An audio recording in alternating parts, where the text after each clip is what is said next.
Hello and welcome to the Silent Evil Podcast. I'm Spencer Scott Holmes. I am Cameron. And we are coming at you with a double feature, something we never do. But this one kind of just worked out this way. And in fact, these two games kind of go together pretty darn well back to back. We're doing two games from the mid-90s called D and Enemy Zero. They're from a dude named Kenji Eno, who was kind of one of those eclectic Japanese game creators. You would almost say similar to maybe Hideo Kojima, Suda51. You could even say maybe even Shinji Mikami, where like they when you play their game, you know that it's something different, you know, and the experience is there. And these games, for if nobody ever played them, are those like in a sense FMV style games where you go through the full motion video stuff and you explore areas. That generally kind of started with Myst as kind of the granddaddy of that, and then from there expanded off. And I was going to ask you, Cameron, what was your like early experience with FMV games, or did you ever really dabble in these back in the day? Yeah, to an extent. Myst, I remember Myst. I really remember Riven. Riven was a game that I played back on PS1, and I remember pretty specifically like sitting down with my uncle and playing that, and like at the time, mind blowing, you know, like it's just like, oh my God, like everything looks so real and blah, blah, blah. Yeah, no, I'd say Riven was probably my first like real FMV experience. So. Yeah, no, I did play a lot of Riven as well, too, because I had a buddy back in the day whose dad literally worked in San Jose in computers forever. So, like, he was the friend's house that had the high-end PCs of, like, Windows 95s and 3.1s and all that kind of stuff, and had all the games and all the accessories, like the controllers and the steering wheels and the flight sticks and everything. And one thing they also had was a Sega CD, and that's where I initially played a lot of FMV games. I remember there was one game called Mansion of the Hidden Souls that feels like kind of like a proto almost D, because it has that same kind of look. You go walking through a mansion, except for ironically, I turned it on the other day. That game plays so much faster than D. Yeah, it's like instead of like D where you're kind of slowly trotting every single time you go to like a loading screen or whatever, this one's like it walks like a normal speed. Yeah. I was pretty impressed. But I remember that one as a, you know, because it was just one of the mini Sega CD games there. And I was just mesmerized by that because I just literally came from like NES and Sega Genesis, you know, and like a Commodore 64. And then all of a sudden there's these Sega CD games with practically realistic looking graphics. If you look at them nowadays, they're very, very compressed on a CD and so on. But I kid you not, in like 93, 94, this looked like you were playing real life stuff. Yeah. You know, it's funny to go back to it because it's like my vision of like when I was a kid playing it just looked like you were there. And now you look at it and you're like, okay, I get it. I see it's pre-rendered and all that kind of stuff. Yeah. Still neat. But so there was that. There was a Jurassic Park game on Sega CD that I remember playing a lot of. That was kind of a mixed match of the FMV, but then it also had like animation mixed into it as well too. And it was point and click, that Myst style of you kind of go around, solve puzzles, grab things, you know, interact with objects. And it was always a cool thing. Like, and I think, especially for the time, because these are those kind of games you have to pull yourself back. You have to go back to like that era. Like, I think if somebody throws these games on nowadays, it's easy to look at them like, oh, they're kind of clunky, they're kind of weird. Why is there so much loading in between? You know, it's like you have to transport yourself. There's no other way to do it, or else you can't compare them to anything modern. It's more just like it was a cool experimental age of creating stuff. And, you know, I remember there was a part, I have to say this. I remember John Romero in like one of his books, he talked about, he's like, everybody was so blown away by Myst. He's like, I thought that was the stupidest thing ever. People didn't realize that was like not even really a game. Yeah. It was just a bunch of nice, pretty pictures you could click on. Yep, exactly. Yeah, I mean, and that's really what kind of rolled through my head as I was playing this. And actually, like, I sat my wife down next to me. We played through D together, you know, because it was so short. And, yeah, like you 100% have to transport yourself back to that era. And when you look at it through that lens, like, yeah, there's some good quality stuff in here. But god damn, it makes you take every fucking step. every movement, it just takes time, dude. Which not if you started this experience without a guide, I this game would drive me insane. like you know, like if I didn't have direction in this, like, oh my god, it would drive me insane. Yeah, both D and Enemy Zero, I think if you want to have a nice experience with them nowadays, pull the guide out. You know, it does make a difference, because especially when I was playing D, I would try to do things myself, but I'd have the guide there. But especially for like if I knew I had to walk back downstairs, I'd be like, I'm going to check first. Do I have to go back downstairs? Right. Because it is not worth it to walk all the way back downstairs and then realize there was something back up there you needed to touch first. Because it takes like 5 minutes. Yeah, exactly. So it's like, I didn't want to do that, you know. So yeah, no, I think that's one of those ones. It's like a prerequisite for these kind of games is grab a nice guide. You know, you don't have to like look at it like religiously, but at least just have it there for every single time you question yourself and so on. Especially since also D has a weird thing, which a lot of these FMV games also, this was a common thing, because the Jurassic Park game had this too, where they gave you a time limit of like, so you got to finish the game in this amount of time, you know, why? Who knows? Like maybe, and see, in D it kind of makes sense, I guess, because it's like we want to put like, a little bit of pressure on the player and so on like that. It's still kind of a weird notion. The Jurassic Park one's even stranger. I mean, I guess, I don't know, I can't remember if there was like a time bomb going off or something. We're going to nuke the island, so you better get off there quickly and grab those damn eggs, though, first.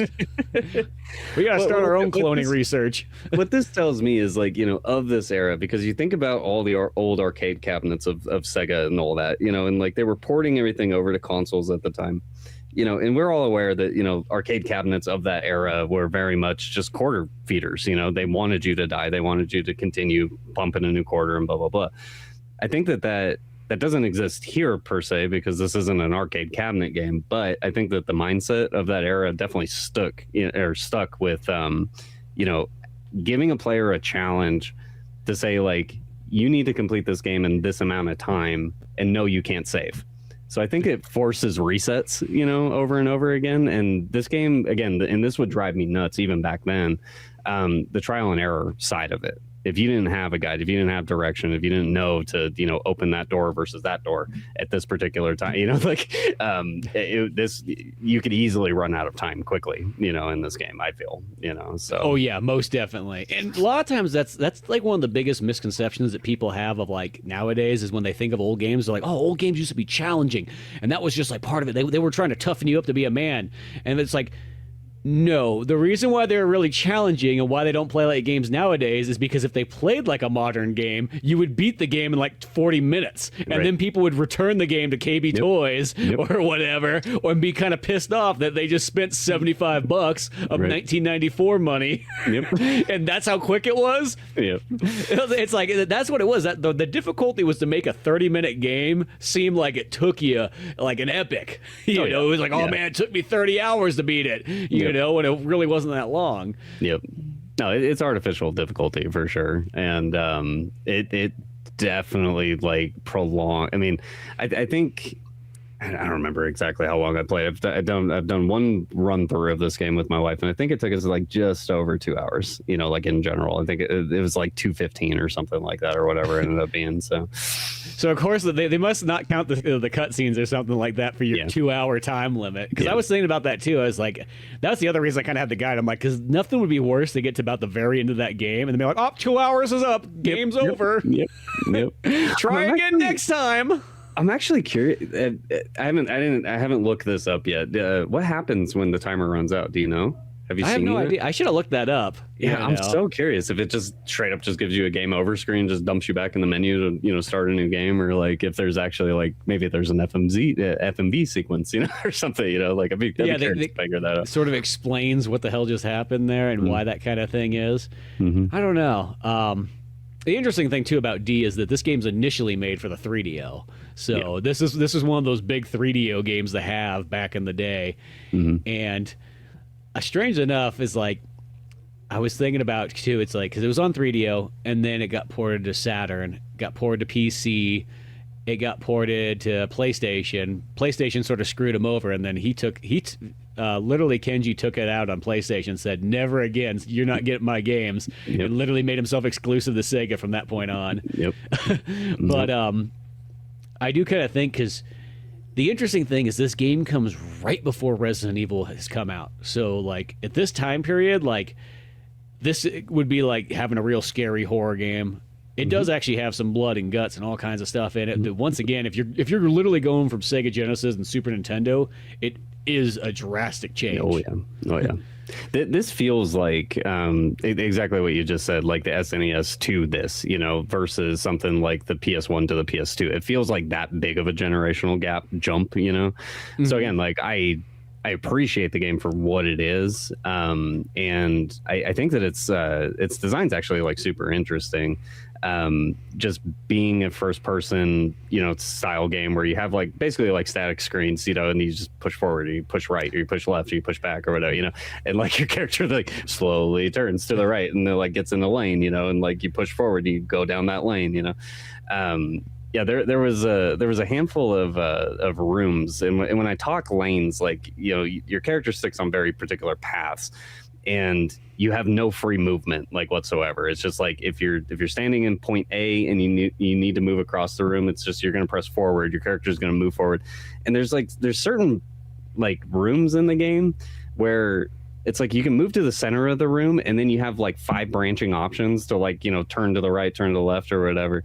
And then you'll choose like left, you know, the second left that you can. You walk down that way and then you stop midway, and then you got another 3 branching paths from there. So like to get around rooms and stuff like can get kind of complex, you know, if you allow it to, you know, if you don't remember the exact path you took to get to where you're going. So that was just sometimes you got to be specifically in a certain one to be able to look at a certain object, right, even though you can see it from the other screens. Sometimes these are those ones, like, I know they don't want to have like an overlaying interface of any kind, but I kid you not, it would probably help this game if when you showed up, it had arrows, like, so I can either go left, right, because it's made to be played on the 3DO. So we played it on PC, so you still have to use the keys and everything. It's not like Myst where you get to use the mouse. Yeah, you know, so like you do just gotta go, I think right, okay, cool, and then someone's be like, there's this desk here that I know I can get to somehow, some way, but I'm not too sure exactly which section I need to be in to look at it. Yeah, exactly. Exactly. There was a lot of fiddling, you know, like in picking up objects and like, you know, rooms and things like that. Like my wife was fucking dying laughing, you know, because like we're literally just left, right, left. Okay, finally got to the piece of where we need to be, you know. Yeah, you get to so many of those ones, or like that one where there's like the 6 dressers in a row, and you got to kind of do like the puzzle to open it up, and every single time. But if you press the wrong one, it's like no, not that one again. Oh, I got to go through the whole back this again, back out, go back in. Yep. You know, but the interesting thing is, I also think is this game, because somebody might look at this nowadays and be like, oh, like they can't figure it out. But I pulled up the Game Pro score of this, and I'll mention when we get to Enemy Zero the difference too when it comes to that from there, because Game Pro was always my magazine back in the day. That's the one that I always, when I go look stuff up, I want to see what the Game Pro guys said about it. Yeah. And this game got literally on the 3DO got pretty much a perfect score.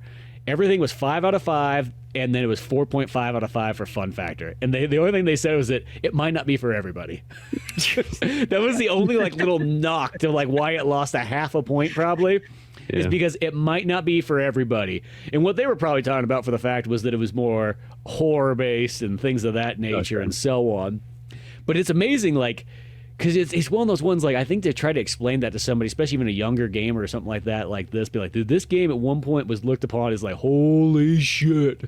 You know, this was like a Halo 2 experience for some people. Oh, yeah. Yeah, no, absolutely. Because it presents itself that way. Like a lot of the, you know, just, you know, FMV sequences, cutscene sequences and whatnot, like it totally sets itself up to be like a horror experience, you know. So yeah, I can totally see that, you know. It's interesting that not for everybody, like, because nowadays, like, you know, if any one random, you know, like person asked me about like, oh, what would you recommend, like this would be pretty deep down. You know? I would not recommend this. You got to be really into video games and video game history and that kind of stuff there. I mean, I'll even kind of talk about like how I initially kind of wanted to play, because I've been wanting to play these games for like ever. And for me, I got kind of, or I know about it from when D2 came out on Dreamcast.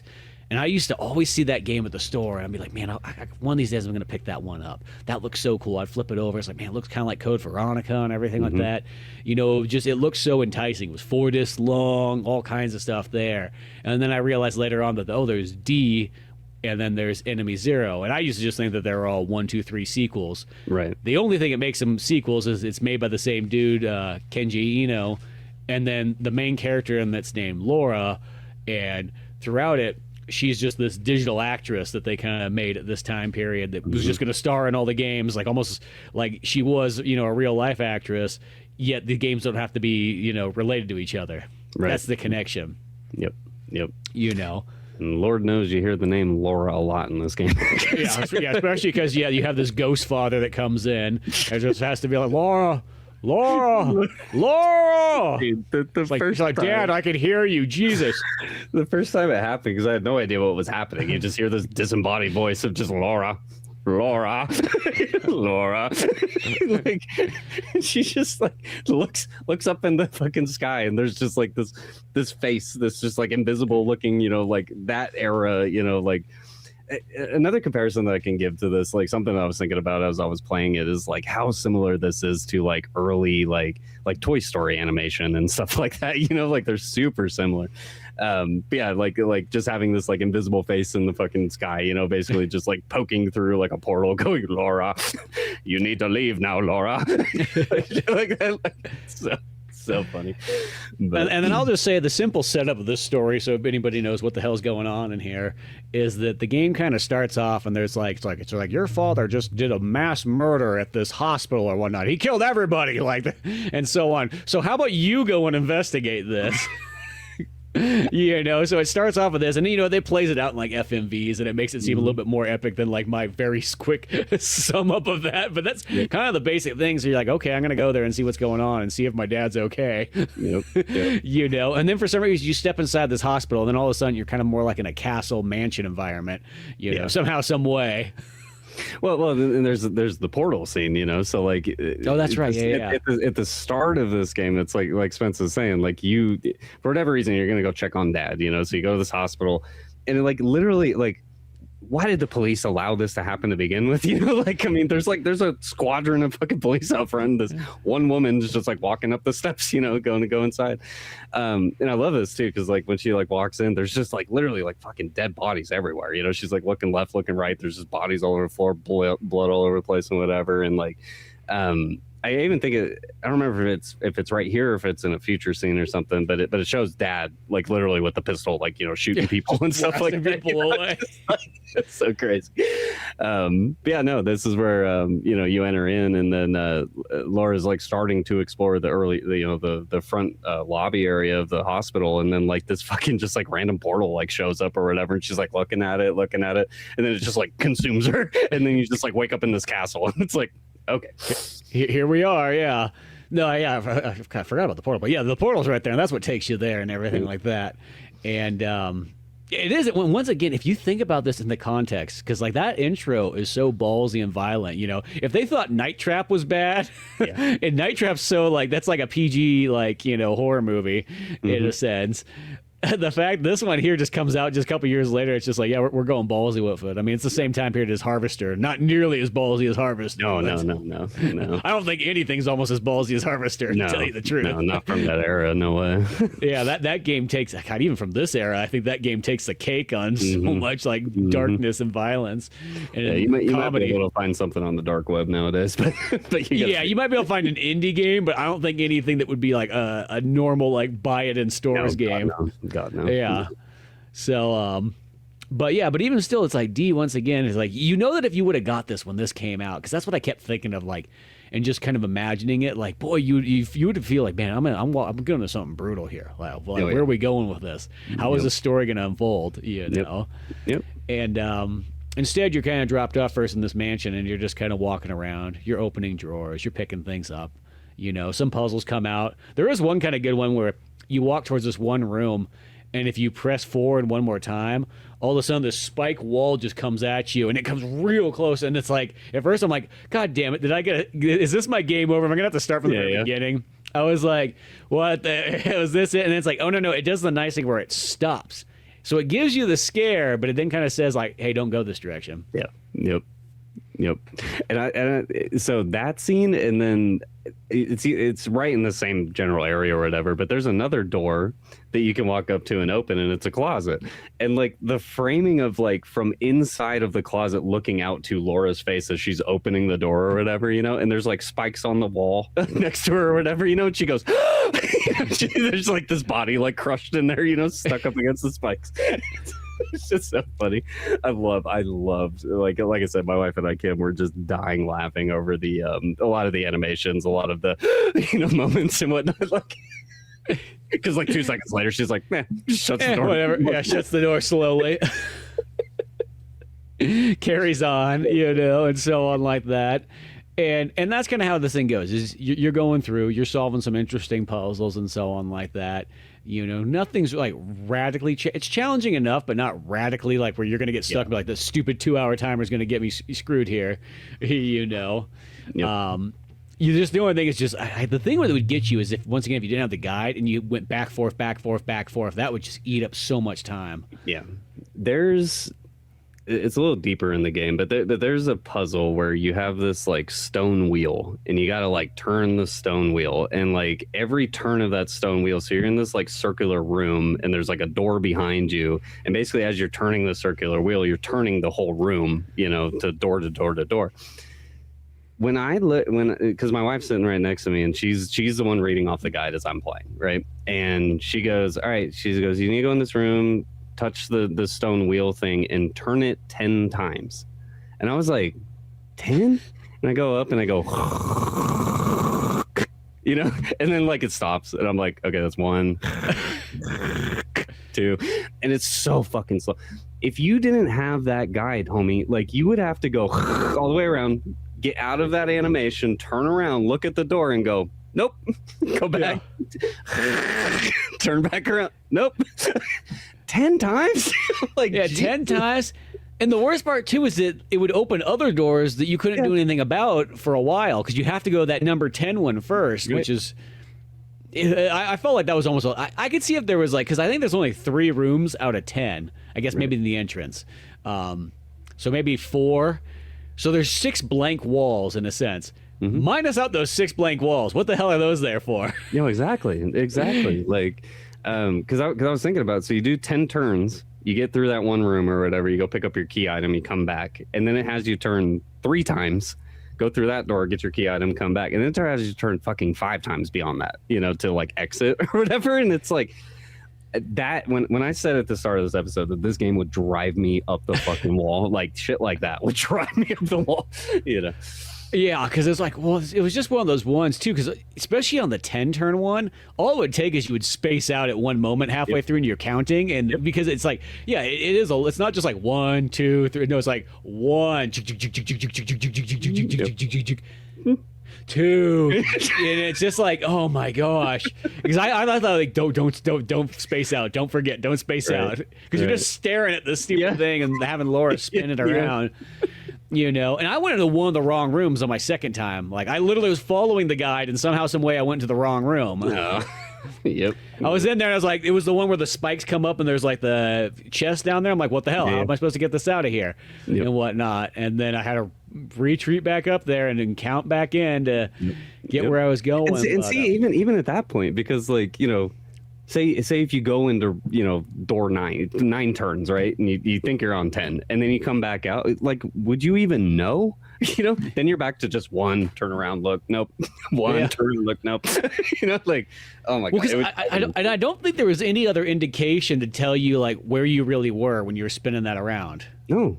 Because I was kind of trying to look around the room and be like, I don't see, it's not like there's a number. There's not like no Roman numerals. There's, no little like, color indication. Like, you're just randomly spinning this thing and hoping you're going to land on the right one. Well, exactly. I didn't even know what was happening. Like, because you walk up in that room and you touch that stone handle and you turn it once. there's no, your view is literally your hand turning this stone, so you don't see the room.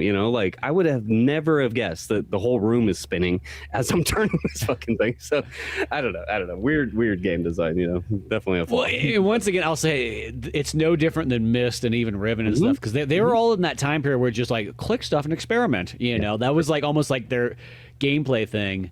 And a lot of times I think that's sort of why these games, like when I think about these games too at that period, is they weren't technically made for like us. These were kind of games made for an older audience in a sense. Like I always picture, like in the sense you mentioned like your uncle's showing you the game. I remember my uncle also like was showing me Myst and everything too, and it made sense because it felt like this was a game made for somebody like in their 30s and 40s. Like that's who I really kind of picture it. And I also feel because they move a little bit slower, that's kind of there because somebody else might not be, if you gave them Doom or Wolfenstein, they're gonna like hurl too fast. 5 minutes into that game, where I feel this game, since they move kind of slow, it's kind of like when they put those dumb like I'm not gonna say they're dumb because somebody might need them, but like when you play VR games and they try to put all those weird hinders, like it darkens when you move. Oh yeah, and you do the snap turning, which for me that makes me nauseous. Oh yeah, the snap turning and like the darkness thing, like that does the exact opposite to me. It doesn't. It feels like whoa, this is uncanny feeling. Yeah, exactly. Give me smooth turning, please. It should feel just like a regular. It should feel like Doom. I don't care. Like I want it that smooth. I want it that fast. But that's sort of what it reminds me of. Is I think of like VR gaming and stuff like that. How they try to slow some of those things down to get people antiquated to it. I kind of feel like even in like D and everything like that, they intentionally sort of slowed it down. I think for two reasons: the loading, and the second one was just because they were expecting sort of an older person to pick this up. Because especially the 3DO. The 3DO was not sold as like at all for kids. That was supposed to be like the original like adult gaming system. I mean, it came out for $800, so you needed some cash in your pocket, and also it had a lot of the adult games on there too back in the day. So I think D was kind of in that same thing where it's like that's who their audience was going to be. I even think of when I think of that Sega CD too that my buddy had. His mom had that Mansion of the Hidden Souls game, which was kind of like D and everything like that. She bought that thinking that would be kind of interesting, and who knows? She probably played it once, walked around a couple times, and there it sat. Yep.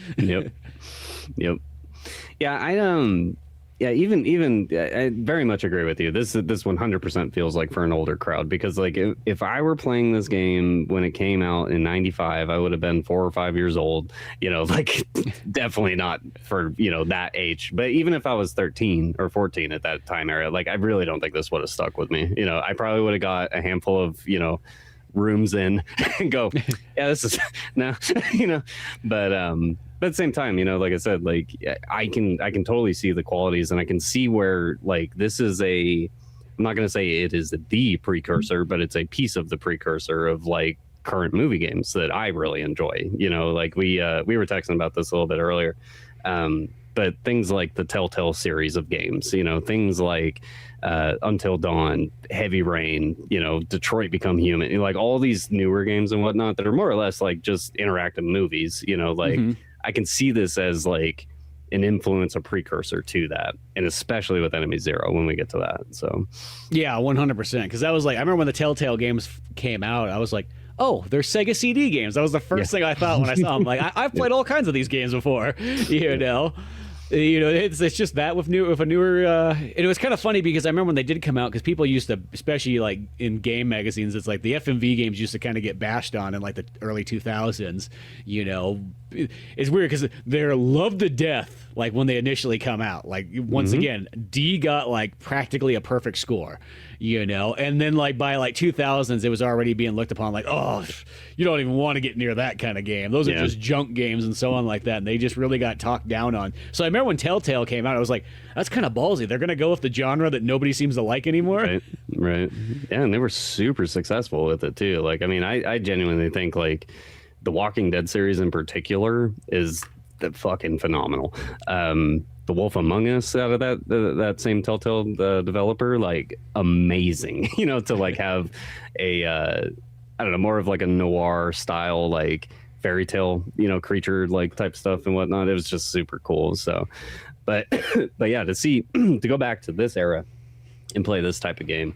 Not particularly for me, but again, like I very much see like its worth and how it was liked so well, back in that era and whatnot. So it doesn't surprise me when you say stuff like, this is like a near perfect game back then. Because nobody had ever. I'm trying to think of like other games that were out around this time that were doing this, per se.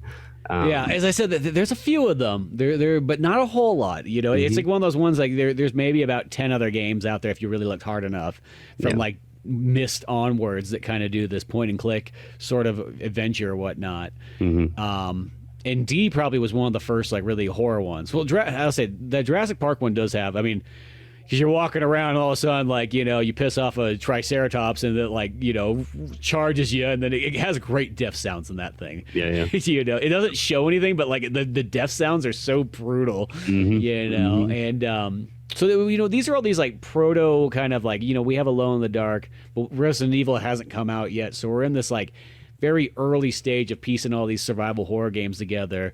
And it's also that time period that what I love about literally the early 3D era is how experimental everything is. Everybody has their own idea on how to make a video game, how to set up the controls. It hasn't got to the point where everybody's just using the Unreal Engine and the games all sort of feel the same. Where it's like, even though they're different and unique and so on, but like when you play them, it's like it just feels the same. It doesn't like there feels like something's missing. Like it's a little bit of an uncanny valley in a weird way. There was another mechanic that I did not anticipate out of it. It totally makes sense, and I'm surprised that there's really only one sequence of this in this game. But there are QuickTime events, or a QuickTime event in this game, and it took me by surprise. Like I died immediately because I wasn't expecting it. Like a cutscene usually starts and you just watch the fucking cutscene. It was the same exact feeling the very first time I saw a QTE event in Resident Evil 4. Because I just wasn't expecting it, and Leon just fucking dies, and it's like, what the hell, but to see that here, and it's super simple. It's just like, hit the right key, hit the left key, hit the forward key, it's like 3 buttons basically that you have to hit in a sequence or whatever. But I found it interesting that it exists here, and like I said, I'm surprised there's not more of it in that game. So I know I was kind of surprised too, because it comes up, there's literally like you're in a room and there's a suit of armor behind you and you pass it and everything like that, and then all of a sudden that suit of armor comes to life and starts swinging at you. And it wants you to do a couple like quick times, and it does kind of take you for surprise. What happened when you died? That's what I was really afraid of dying right there, because that's like halfway plus into the game. So I'm trying to remember what happened when we died. Because did we die? Or can you get hit?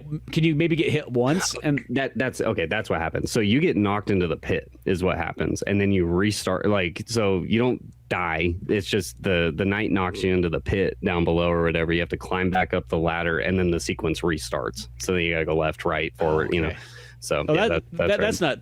That's actually pretty forgiving. I'm glad that they did that there. That would have sucked. That's why I thought about that, and I got so scared. I'm like, don't mess up, don't mess up, don't mess up. I messed up the timings on some of them, because the timings are like surprisingly really tight. Like they don't have a huge window, to hit or whatever. So it's like it's probably like a second after the little prompt shows up that's your window, basically. So maybe 2 seconds, but.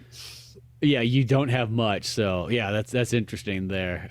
Because I was wondering what happened there, because I was like, if that restarts me to the beginning, I'd be so angry, because it is a good like at least halfway into that game, maybe even more. Yeah, because that's starting to approach towards the end. That's at least on the second disc. That's all I know from like the 3DO version, because I could kind of tell where there was a disc swap on the PC. Yeah, and in general, like I was actually really happy that so we bought this on Steam, or at least this version I played of it, and it's a DOSBox emulator. I mean, more or less, like it just pops up, starts to run the script and program and whatever, and like 0 issues. Like I was there's a weird thing with Steam on old games like that, where like sometimes they just don't. It's just whatever the port version was of that time, they just throw it on the Steam or whatever, and then you got to go into deep, like modding and like getting into files and like changing INI files and blah, blah, blah. So yeah, for this game to just work out the rip, like I was pretty happy about that. Like it was a very smooth, solid experience all the way through. Well, and the nice thing is Night Dive Studios is the one that put together that port of, or I don't even know if you call it a port since it's technically on PC already, but they put together that version. So that's why I'm pretty sure that it just plays really smooth. Now, it's one of those Night Dive ones, unlike, because Night Dive, a lot of times I always think they mostly do almost like a high-end remaster of a lot of games where it's like it's the original game, but just so much more. This one's just more just like a straight, like, it runs good, there you go. Yeah. I was kind of surprised that they didn't add like a save feature or anything like that, because you almost could have like add just a couple little like touches to it that would have just gave it just a little bit more, like, but whatever, it still works good. I played mine through the GOG, but I think they're both literally Night Dive versions and whatnot. But yeah, so you go through this mansion, you go through all kinds of stuff there. And a lot of stuff it's just mostly you're doing is just interesting puzzles, solving things there. They even have like a boulder scene like Indiana Jones, so that predates Resident Evil as well, I thought. Which I'm kind of surprised that like that could almost have been another like active time battle type thing, or active time battle, but a QTE type thing. But no, it's not. I'm glad that was just a video. yeah, exactly. There's a lot of goofy stuff, like, but I'm like starting to just realize like, if you're in the horror genre and you have a castle, like there's just gonna be wacky shit in the castle.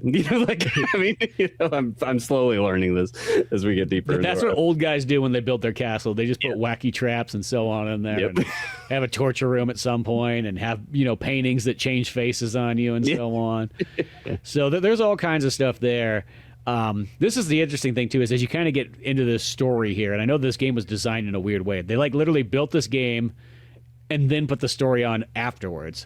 Like, you think mostly you write a treatment at least, and you're like, okay, we got a 2-page treatment that says what the story is. Instead, that he kind of came to it like sort of backwards. So they put these little flashbacks and these weird scenes where like your dad pops up talking to you in ghost form and whatnot. And, you're kind of going through there. But what you kind of learn as the story goes on is that apparently you have these flashbacks to like your mom and so on like that, but then your dad eventually tells you that like no, you're the one that killed your mom. If she didn't die on her own, you killed her and then you ate her. And that was the big like, oh shit, there's cannibalism in this game. Even so much so that like Kenji had it, like when he went to the ratings board, he gave him a censored version of the game when they approved it, and there was a special way you had to do it.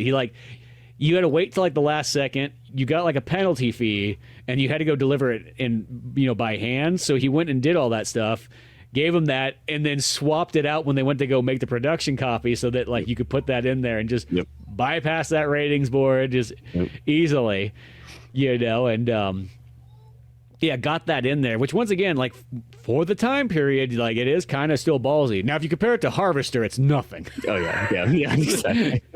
Well, once again, Harvester, you could have that game like the same year, and that one would make this game seem so tame comparatively. But still, it has that kind of stuff in there.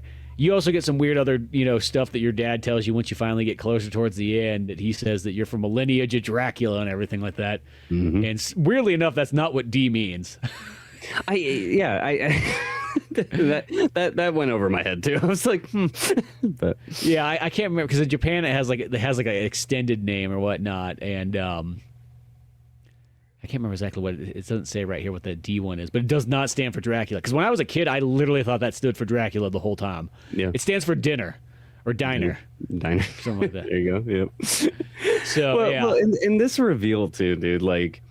Because again, like this voice is just talking to you the whole fucking game. It's just Laura, you need to leave here, Laura, and blah blah blah. And you finally meet Dad, and like and then he goes on to describe that you come from this like long lineage of fucking vampires basically, and he wants to become the ultimate vampire.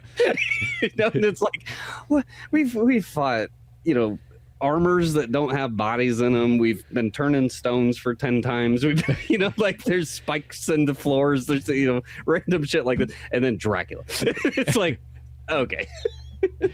So here's our weird lineage. Yeah. And then it gives you this, like at the very end, you meet your dad finally and whatnot. He tells you this whole bad guy speech in a sense. And you literally have a choice right here of 2 different endings you can kind of have. And I accidentally pressed forward because you were standing so far away from him that once the game came back to play, I'm like, okay, like I saw in the guide, you got to shoot him. Okay, well, I probably have to walk up closer to him than this. Yeah. No, you press forward. Dad literally kills you, absorbs your body, and turns into the vampire demon that he wanted to become. Yep. All by pressing one key upwards. Yeah. Yeah. And especially because I was thinking about that. Excuse me. I was thinking about that because, I got the good ending, I guess, and text you, and I was like, hey, completed the, blah, blah, blah. And then you're like, did Dad eat you at the end? I'm like, what? like, no. Because my ending, it's just like, yeah, I mean, like Laura's standing there and like you just pull out the pistol and you just shoot Dad once or whatever. And he goes, ah, like melts away, and like then the game ends, and it's like, Jesus Christ. But yeah, I think you fade back to the hospital and everything like that. Right. And then you walk back out and all that. But yeah, thinking about your ending in, just you've played for probably an hour and a half, 2 hours at this point, clear, at least coming up on it, and like one keystroke mistake ends your entire run right at the end. It's like, oh my god. I know, another one of those mechanics that just would have pissed me off. Yeah, I think about it too because it's like, yeah, you're not gonna want to go through all that again just to try to see the other ending. Yeah, no way. It's like, what the heck, But yeah, no, that's kind of how it goes, and that's sort of the game all wrapped up there in all its kind of old school glory. It's one of those ones that I'm glad I finally played it because I've been thinking about it forever, as I said, and it's one of those ones that's strange. But I think some people play and go, "This is a game you've been thinking about forever." Like, like I don't know, it looked intriguing. You just see like the snippets of it, like in magazines and so on, like that. Yeah, that looks cool. Yeah. I don't really know what's going on, but it looks neat. It looks dark. It looks demonic, and so on. Yeah. And if you look at it as a very historical kind of game, it is very cool. You got to go into it with that mindset. And so on, and just kind of know it's kind of like I'll say it's like the Telltale games. You can't just go into those games expecting to play a video game, or else you'll be very disappointed. You got to know what you're getting into, and then they work their magic, And that's sort of how I kind of feel about D. It's just a cool time capsule of early day survival horror. Resident Evil 1 hasn't come out yet. I remember in the magazine that has the D review in it, there's a preview for Resident Evil. So Resident Evil's coming out around the corner. So you can see that it's like one of those ones. I feel like that's going to start changing a lot. As when we get into Enemy Zero, we'll kind of see how that sort of affects it, once Resident Evil does come out. But But yeah, D, you can go check this one. This one you can check out pretty easily. You can get the PC version, and the game doesn't really screw you over as long as you have a guide with you. I think you're pretty set and good to go if you want to have the real experience. I guess the other way is if you want to have the old school experience, you just get the emulator for 3DO. Yeah, exactly. And do it that way. But going on from... It was fun, just real brief, because it was fun enough to be able to like sit and, because like I knew that this was going to be a real short experience based off what you and I had talked about. It's Friday night, like there's nothing going on and whatnot, so I like literally just grab my wife, sit her down next to me, and like for her to have enjoyment too, because she's not like an avid gamer like I am, but to like go back to that time era, sit side by side, have a guide pulled up, and go like sitting in the dark, spooky, like moving through this castle and stuff. It was a ton of fun, like we had a good time doing that together. So no, that was good. But no, and I bet you that co-op experience of playing through it was well worth it, because it is one of those ones that it's almost so nicely designed, almost kind of like Resident Evil, where I always call it like you play it like rally racing style, where one person's at the keys and the other person has the guide, and exactly. You go through the adventure that way. Yep. Yeah, I think in general, D was totally cool. I probably will never play it again, but like at least I have that experience under my belt now. So, but yeah, it was cool. It was fun. Yeah, that's kind of how I feel too. And then next we go into Enemy Zero, which plays in a similar fashion. It's got those FMV scenes. It's got the main character Laura back again, though it's not the same Laura. It's a different one, but it's the same digital actress. Except for this time, spiritual successor. And this game came out in 96 if you were in Japan. That makes more logical sense. But it came out in 97, like a full year later in the US. This is where I think it gets kind of screwed over, because comparatively to D, that got perfect score practically in GamePro, this game got a 1 out of 5 in GamePro in only 2 years. This is even, to add insult to injury, the same issue that reviewed this game, even though they kind of came out slightly different month-wise, but review-wise, they came out. Resident Evil 2 came out. Perfect score across the board. And I felt like that was the nail in the coffin because everything changed once Resident Evil came. Once Resident Evil 1, and then especially Resident Evil 2, this, in a sense, the enemy Zero, which was in that same similar D style, was already way too old. It's like in just that short 2-year period. Granted, I think maybe if it would have came out in 96, there would have been a little bit of difference, because I think this game, because people picked up like Japanese copies of it, and it had higher reviews early on. Okay. And then I think what happened is by the time it came out on Saturn in 97, and then it came out on PC in 98, it came out a little too late by that point. It kind of missed the window. Back to back with D probably would have worked more in its favor because some magazines did put it as a somewhat higher end review. Like it would get like 3.5s out of or 5, and so on like that. But this one here, I kid you not, though, this game's got a lot of goofiness going on in it. It's got some of the most hurdling difficulty stuff you've ever seen in any video game. Mm-hmm. So granted, you want to play this with save states, unless you just want to set yourself up for some kind of like Japanese, water torture of video games. Yeah. There is no way you'd want to play this on original hardware and try to do it really old school because it would be so punishingly like not in the fun way. Yep. But strangely enough, by using modern technology and using save states and playing it on a Sega Saturn emulator and all that good stuff there, I realistically came away actually really kind of liking this experience in a strange way on Enemy Zero for what it is. I don't know what I kept going back and forth thinking about it like more and more, and it's just like I oddly liked it. And even though the story itself is really, it's straight up alien. It's straight up, it's Japanese alien is really what this is. Your main character Laura wakes up on a ship, and except for this time she's pure naked. Not like Ridley or whatnot, and. She gets up there, she sees on the monitor, she's checking on her crewmates, like, why the hell did we wake up already and whatnot, First guy there's on the screen talking to Laura, like, hey, how's it going? Oh, wait a second, there's a monster in the room! Ah! Gets brutally murdered.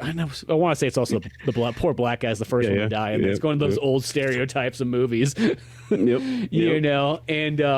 you're just kind of in for this, like, oh shit, where are we going with this? This thing's getting kind of we're starting off the bat right away. People are dying and everything like that. There's some monster on this ship. We don't know exactly what it is yet, but we're gonna get up and go investigate it. Yep. Right off the rip, I liked this more than D, but I think that it has a lot of fatal qualities that didn't do it for me per se.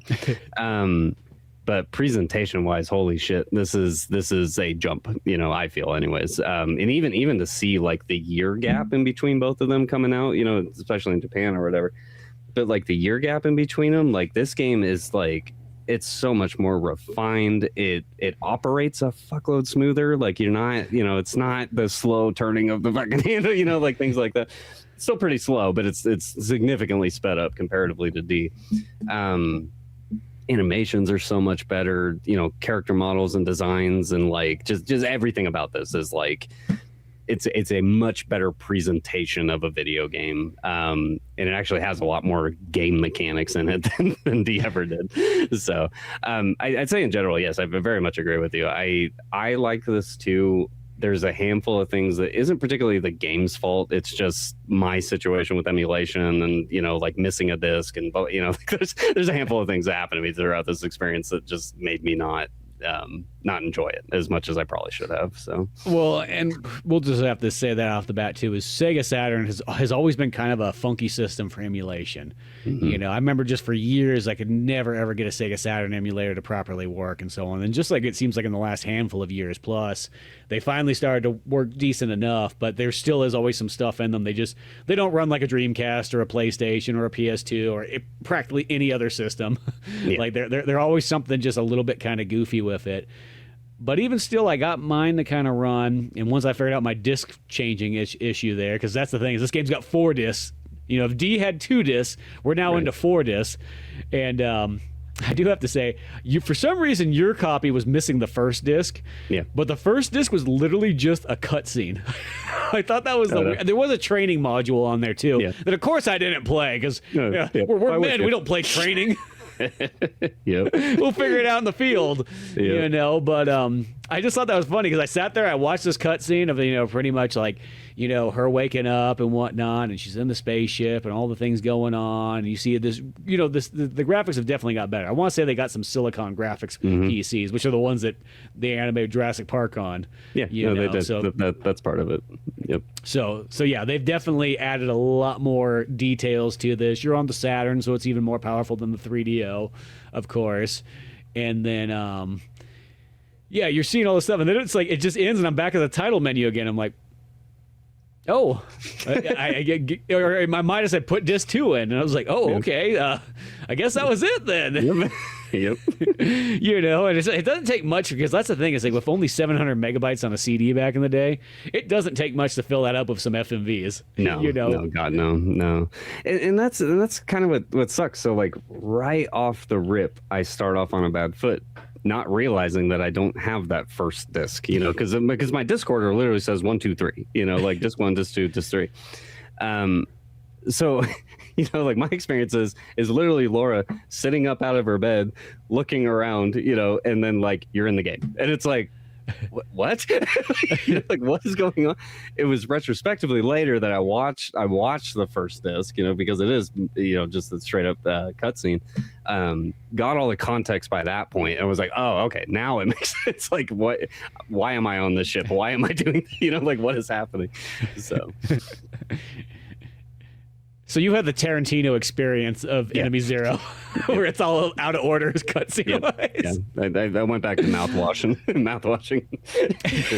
Yeah. Strange enough, mouthwashing is technically it takes from these kind of games, you know, in a sense.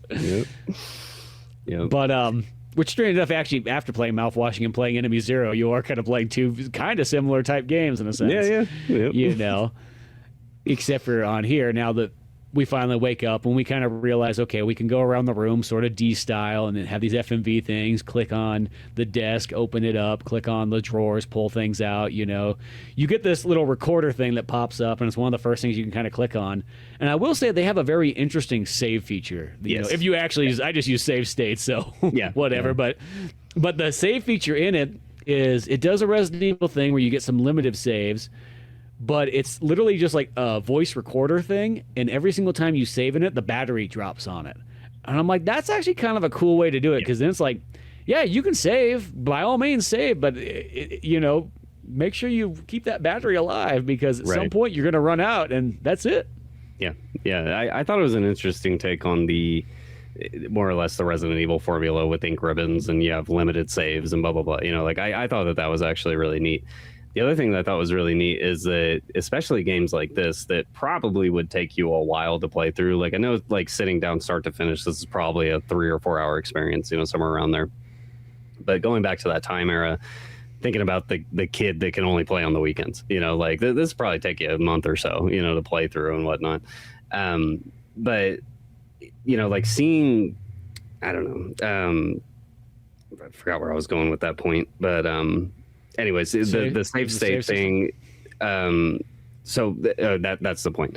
So on that same recorder, there's a play button, you know, so there's a record button, which more or less is your save button, and there's a play button or whatever. What I thought was neat is that due to the disc changing thing, through emulation, so we had to set up like a custom script, more or less, you know, to basically be a text file. So the emulator reads the text file and then grabs disc 1, disc 2, disc 3, and it's supposed to go in order like that, or technically 1 through 4.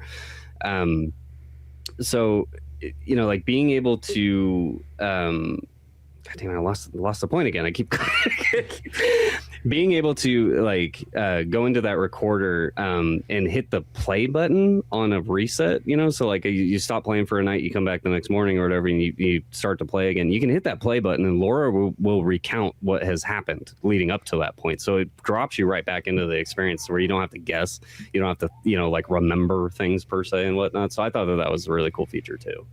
Yeah, no, I forgot about that one. Actually, I also want to speak of, this goes back to D real quick, but Laura has a little like makeup thing in there too, that like if you needed to, it gives like a couple of hints and then it eventually breaks. And I thought that was kind of an interesting concept as well. It kind of reminds me similar to that recorder. But no, I did like, because I like when games do that. And it's weirdly enough, very few games do that little slight recap.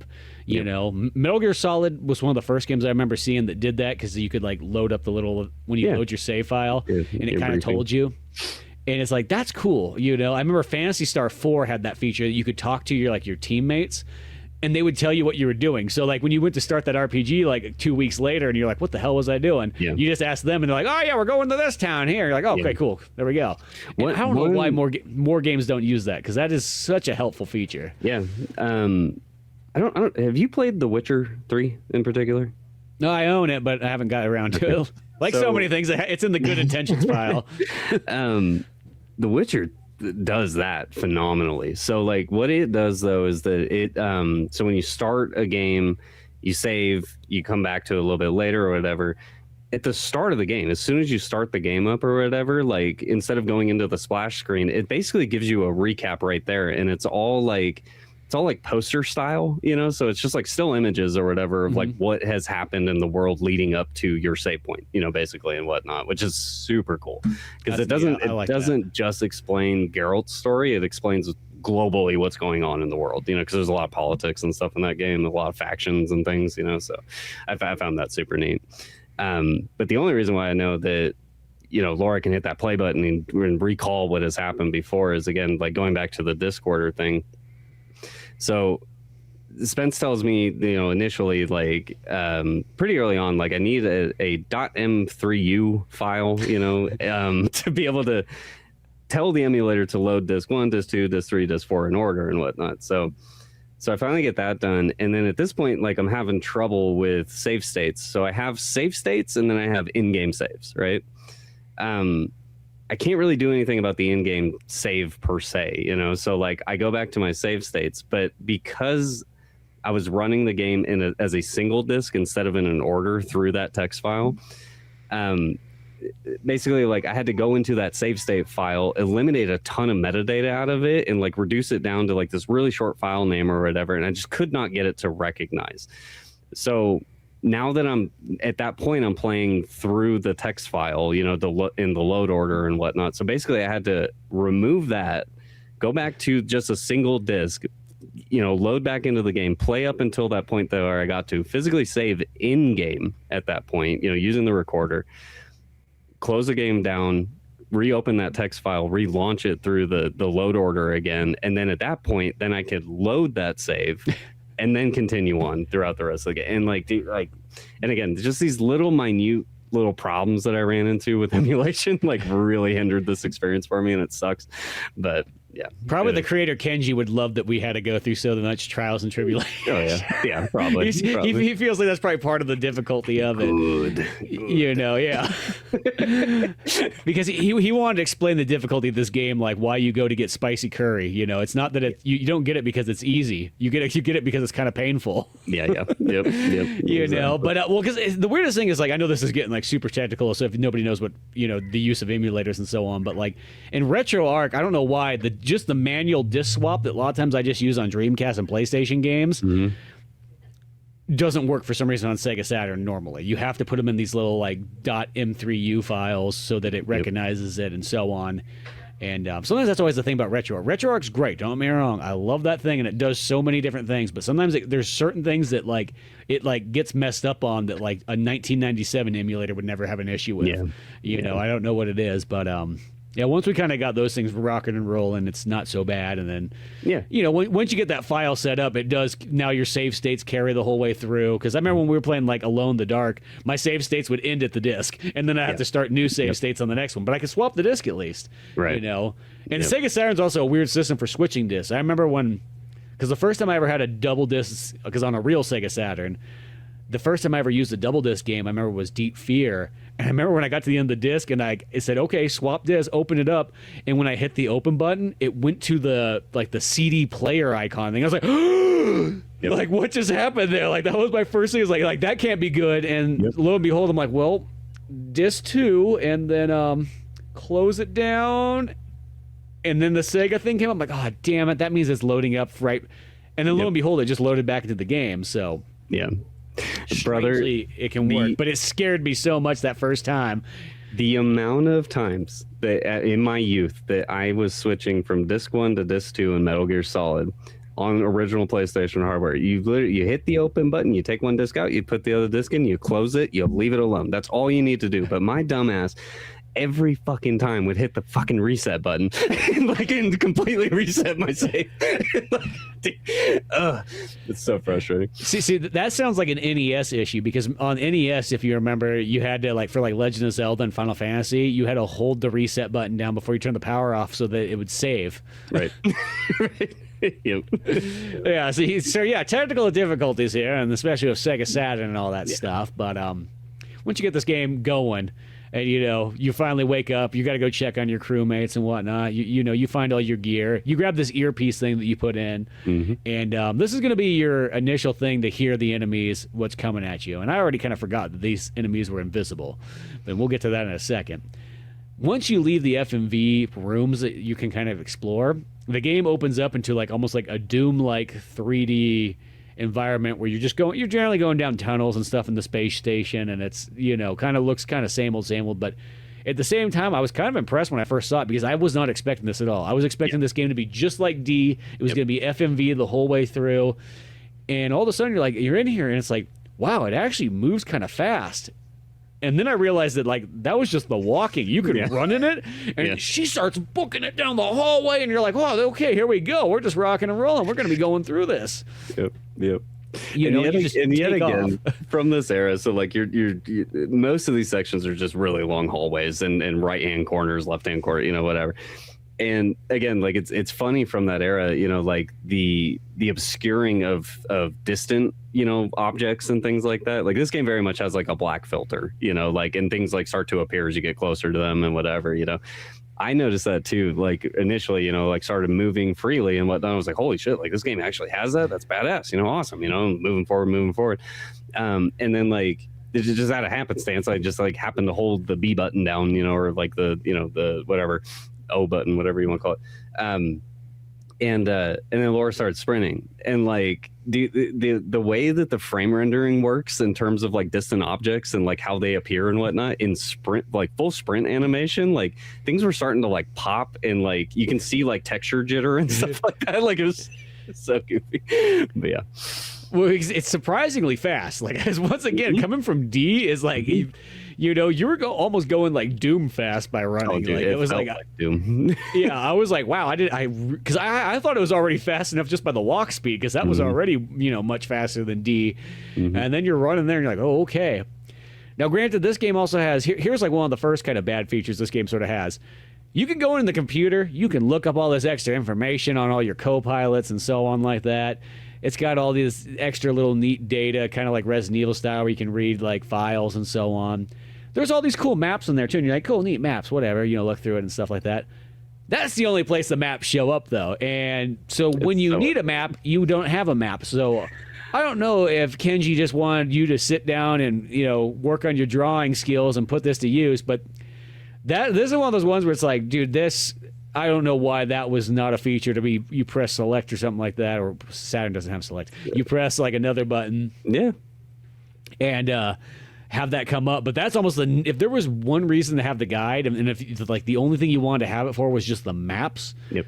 100%, because the GameFAQ guides of that era are saying physically draw your map. Go up, you have a door here, you have a door north, you have a door west, east, whatever, hallway here. And the guide physically that I was reading, and it was physically saying you need to draw this. And mark this is the server room, this is the locker room, this is the thank God, that outside of that old GamesFAQ guide, they're I just pulled images of the actual map itself so I can kind of orientate myself and whatnot. So yeah. I found a nice guide that had a bunch of color photos in there with arrows and everything, and it was labeled. So somebody went to town on it. I should have sent you that one, because that one actually made a difference. Yeah. But yeah, so it does have the bad map feature of the map is good, but the map's just not with you, so what's the point? So that's kind of weird, especially for the fact we're a sci-fi universe. Why is that guide not on my little smart recorder? Hey, it's a little PDA. Yeah, something like that. So you don't got that.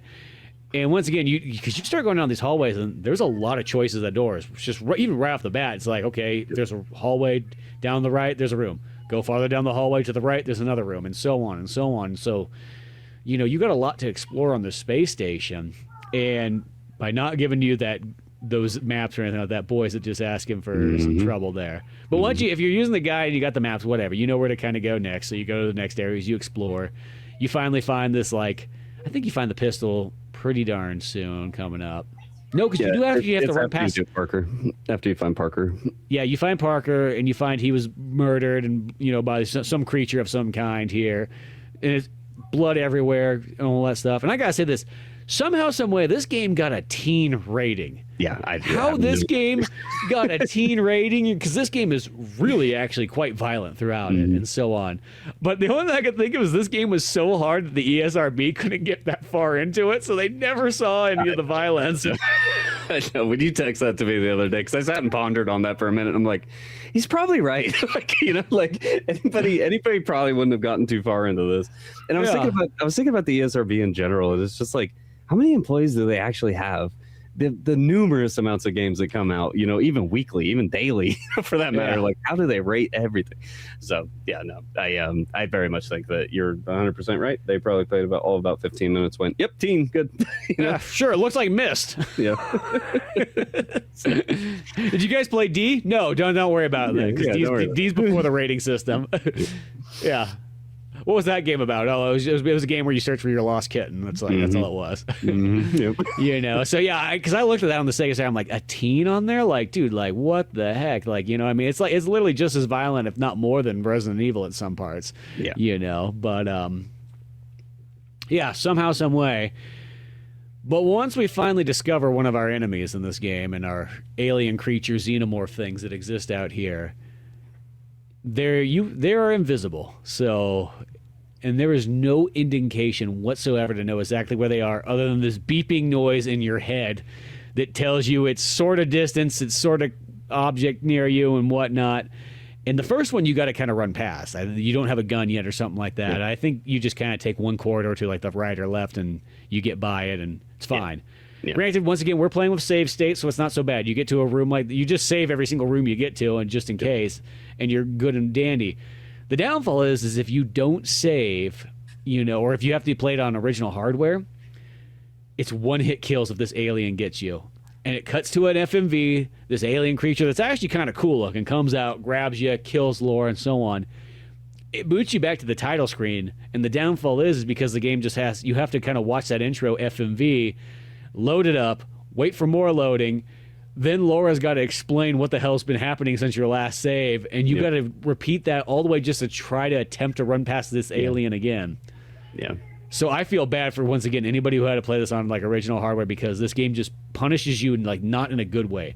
Yep. Where I will say, like, that invisible alien, the kind of like the beeping in your head and everything like that, it does present some good fear of like, oh shit, where's this thing coming from? Yes. Like, because I want to say one of the first areas, you're in like this kind of like warehouse construction room area, and it's one of the few wide open areas.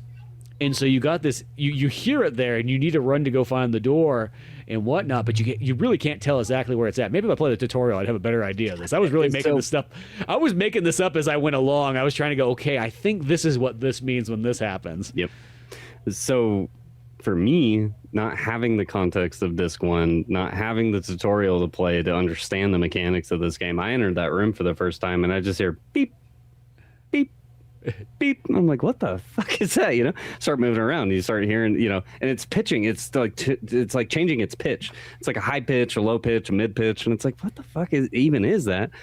And then like you start to move a little deeper into that room, and then that beeping starts getting a little more consistent. It's just like beep, beep, beep, beep, beep, and it's like, what the fuck? And all of a sudden it's going beep, beep, beep, beep, beep, beep, beep, beep, beep, and then you hear this like fucking scream noise, and then I die, and I'm like, what?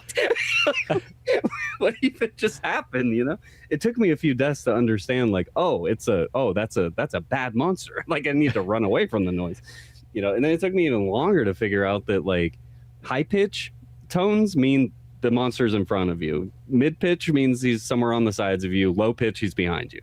Like, once I figured all that out, I was like, okay, now I can actually navigate. And yeah, you're 100% right. talk about tension building, not being able to see your enemy and knowing that you die if that thing gets close to you, and one hit kill and all that. Like, oh my God. I almost have PTSD, especially by the end of this game when it's like multiples of them going off at the same. It's just like, oh my God. Yeah. It literally has taken that alien sonar device that they have in the second movie and just cranking it up to like a way more intense level. And I mean, I will say it is kind of cool. And like, I probably, once again, if you play the tutorial and you knew a little bit better after that, like how those beeps are kind of there. Sucks, I guess, if you're tone deaf. Yeah, yeah, exactly. You know, that's what I kept thinking about. This game is not made for disabled people, you know. But it is kind of a cool feature, though. I kid you not, like when I first saw, I think it was like, because at first the alarm's kind of just going off, and I'm like, okay, whatever. Like there's an enemy somewhere around here. I think I was expecting to see it, so I never got worried, because I'm like, well, I hear the sound, but I don't see anything, so whatever. Up there's the door. Go through the door. Okay, there. Run back around, and then I think you finally get the gun and everything like that. And it's like, okay, cool. I got a gun now and whatnot. And then I read in the guide that if you're playing on normal, which I was playing on normal, so I was like, I got save states. I'll put it on normal. There's no reason to be on easy for that reason. But you had to go and reload this gun at like the station like every single time, which was kind of stupid. But so you recharge the gun and whatnot. So I'm like, okay, cool. I'm ready to go kill an alien. And then I get to like the first area where you can kind of go and shoot this alien finally. And I go in there, and it's just like one of those ones. Like I'm still expecting to see this alien finally. Like I thought just the sound was. It was once again. It was like the xenomorphs. You know, you hear that beeping and stuff, and you know they're there, but you haven't got close enough to one yet. And it's just like a straight hallway, and it's like you have to run down it, and this alien's in there somewhere. And I remember, dude, I had to retry that so many times. Like, dude, what the hell am I shooting at here? And the gun has a slow like charge, so you charge it up like Metroid style, like womp. And then you let it go. And if you hold it too long, the charge dissipates, and you got to restart that again. The downfall is the game only gives you like 2 charges, too. So if you jack this up, that's it. No, you miss one shot, you're dead. Like 100%. You know, like unless you're in a position to where you can just turn and sprint some direction, like you're dead every time. Like, you know. Well, one of my because like once again, like I still didn't know that these enemies were invisible yet. I actually was thinking when I finally got my first kill, which took forever because there's a lot of trial and error. I'm like, oh, there's the enemy. What the hell? Like, are these things invisible? Because I kept thinking like maybe it was like, you know, when you're playing on an emulator, anything can happen. You're like, maybe it's not loading this like character animation or something like that. Not loading the texture. And no. These enemies are invisible, and that's part of it. And boy, just throughout my whole experience, I felt like, you know, sometimes I feel like I was getting better at finding where these aliens were, and then other times be like, dude, what the hell? I ran into it again and again and again. You know, and you'd sit there and you'd be like, bam, bam, damn it. Like, you know, and a lot of times I kind of came with a lot of tactics that like what I do is I wait for the sound to go where it goes beep beep beep beep beep beep beep, and then you step back and charge and then fire, and mostly that would be. I feel like I would have like maybe a 60% chance of hitting it. Not a high percentage, but like it just feels like a dice roll every time, you know, like because I really like, especially because this is such an audio based game, you know, for the monster design and whatnot. Like I said, you get the really fast, consistent beeps. You get a solid tone, just real brief. The monster screams, and then there's like, I don't even know really how to describe it. It's just like. It's like a horn type sound or something. There's just like this like type noise or something. And I figured that, you know, if I hear the monster scream and then you hear that tone, whatever that tone is, that's where I was letting go. And I was more or less hitting them every time, you know? Yeah. The other problem is spacing. So it's like, there's some times where like I'll kill a monster that feels like he's far away, you know, and like I see the animation, he dies, you know, and the sprite, you know, breaks apart and whatever. But there's other times where it's like I'll hear that noise and I'll pull the, you know, like let go of the trigger and like the shot will go off and it's like, and then it just like doesn't work, you know. And there's other times where it'll be like right on top of me and I'll do that and it'll kill it again, you know. So like it just feels very inconsistent. It felt like I was rolling the dice every time I was going to go kill a monster. So. Yeah, well, and then the other bummer too is that I don't think that gun has any range. Like that monster has to be standing like right in front of you. See, and that's what I was saying, because some of the ones like where they seem like they were further back, because that's the kill animation, you know, was probably like 3 steps forward, like that was about the distance of like the furthest kill shot that I've done. So again, like it's very inconsistent in my experience anyways. So yeah, because it's like one of those ones, it's not like you just blind firing a shotgun and just be like, well, it's a straight hallway, like it should hit it no matter what. It's like no, there's literally a distance factor too, which is that's probably the part that makes it really kind of like a cluster. You know, you have a charging slow gun, limited ammo, you can't see it. You know, you're really you're waiting for that, alien scream, that secondary tone that comes afterwards, and pulling the trigger and hoping that's it. And it's really like any error means death, and any error means instant death. Like doesn't give you any, because it's one of these games that, once again, I'll say this, on an emulator, when you can kind of save and kind of set your strategy up and retry over and over and over without really any loss of time. It's fine. I kind of appreciate this kind of challenge. This is one of those ones though that, like, because this was like one of the number one features that I already hate in survival horror games and stealth games too as well, is those instant game overs. You know, and it's mainly because it's like a lot of times in those games you're set way far back, and then you got to do a bunch of stuff that you already just did over and over and over. At least with a save state, I can just do it right before this room. So even if I'm getting killed by this alien over and over and over, I don't have to. I'm not really losing any time other than just those battle encounters. Right. Well, and the other thing too, with these open traversal areas that are non-FMV sequenced and whatnot, I was really struggling. So we talked about in D how D had very specific lanes that you can take, right? And it's just very much, and this game has this too in the FMV sequences or whatever. But in the open sections, in the long hallways and whatever, it's like, I'm not going to say that there's 3 lanes, but it felt like there was 3 lanes. There's like a left, middle, and right lane, right? That you can kind of run down, but you also have movement that you got diagonal movement that you can do to kind of switch in between them and whatnot. But really where I was really struggling, and this really got me, I was dying a whole lot at this certain sections and whatever. You'd be running straight down in the middle lane down a hallway or whatever, and you would want a diagonal left around a corner. And like, there's like certain, the geometry exists. You can see the wall, but it's almost like there's an invisible wall about a foot off of that or something. So as you're turning that fucking corner, very often my character would like hit that corner and want to go left, like basically turn around like 180, like and run the other direction. So that paired with monsters that you can't see, you got beeping noise in your ear. It's panic horror. It's like run, get away from the thing or whatever. And to like, try to round a corner and then immediately, just based off invisible walls and animations or whatever, it like just turns me around to run right back into the monster and instant die. And it's just like, oh my God, dude, like there was so much of that was just so frustrating, Yeah. And we were talking about this kind of some more. It's like, I think they probably should have put a little bit more indication on that monster, a shadow, something like that. Because I'll say this, there's invisible enemies in the Evil Within 1 on that like one level. And they use the thing like you see like the zombie walks through like a puddle. It bumps into a chair, and there's more indications. There is sound as well. So you're getting all this different stuff here. Where this one, you don't get any of that except for that beeping and just like, the way that thing's set up. Yeah. So you have that and going through, and that is what the majority of the combat is that charge, shoot a blind in or shoot an invisible enemy. Hopefully hope you get it. Most likely you don't. Yep. I did, because as I said, sometimes I felt like I got better at it, and then there would be like times I felt like I got worse at it as the game went on. I never felt like I became like an expert at it. Just like sometimes you got lucky. That's what it felt like. A lot of times it felt like you just got lucky. Well, and that's what I'm saying. That's why I use the analogy of the dice roll. It's just like it just literally feels like RNG. I mean, you're in control for sure. You can do this 100% of the time, every time, if you know the exact spacing, the exact timing, the exact sound cues. But to achieve that 100% of the time, impossible, dude. Like, I mean, no way. Yeah. Yeah, no, there's something about that. So I don't know. That is the part there. It's like that's like the hardest thing. It's like once again, this game kind of like D, but even more because this is just like such an extreme game.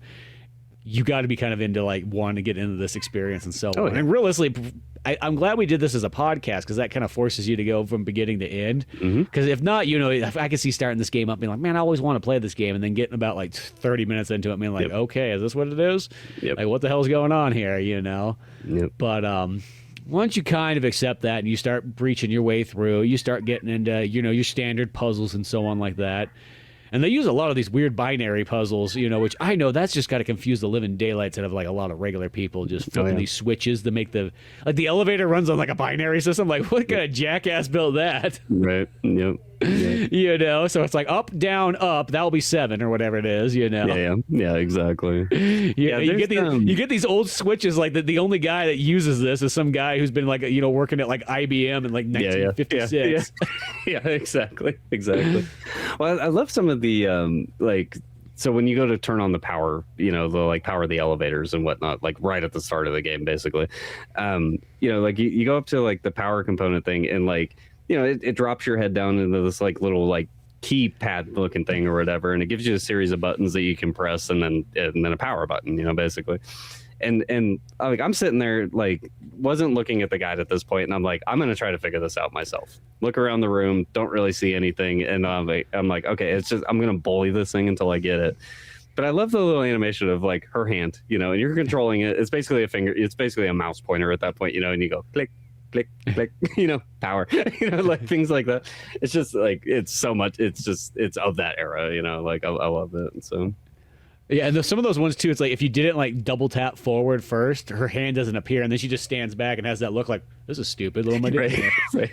It's like, and then it makes you feel like you're stupid that you couldn't figure it out. You're like, what the hell just happened there? Like, why press the button there? That's all you gotta do.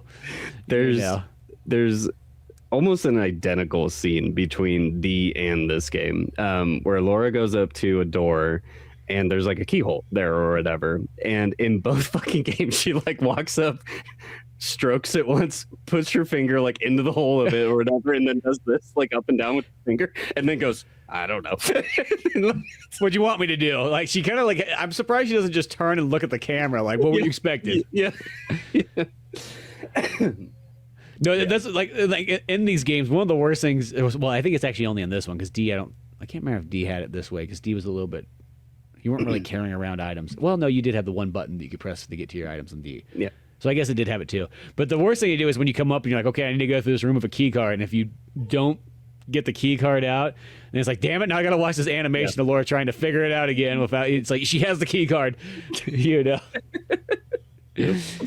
yeah, like here we go through this elevator, but so you have all these kind of puzzles and so on like that, and then you start running into some of your other crew members too. Like you run into there's the other lady that's kind of climbing around. The heck was her name? It's not D. I'm drawing a blank right here. I don't recall her name.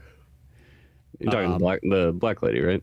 Yeah, so she's kind of like the other main friend of like Laura and so on there.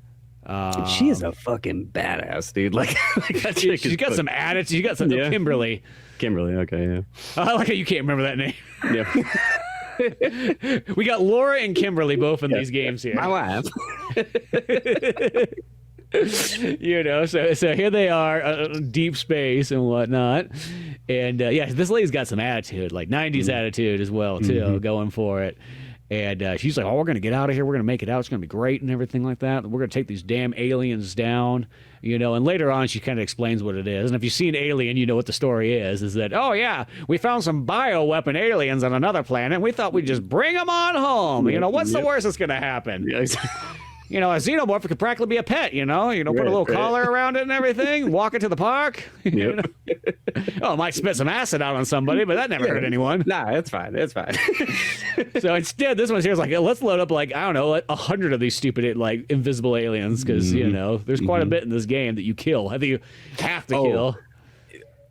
Before we progress further into the game, there is the one scene. This is directly before you get that pistol, and this is after you've seen Parker and he's dead and he's all messed up and whatever. And the other really cool thing before I get to this portion too is like you can always go back to one of those consoles, and I forgot the dude's name. He's on the bottom right down whatever, but you can always call that dude, and he will more or less he'll more or less tell you where to go and whatever. Yeah. So at this point, he tells you after you see Parker, you talk to the console thing. He tells you to go back to the other dude's room. I forgot the guy's name or whatever, but it's back upstairs, And so you go back up there, and you like walk past the hallway with the elevator where there is a monster, and this is the first monster that we run into, or at least are able to kill after we get the pistol.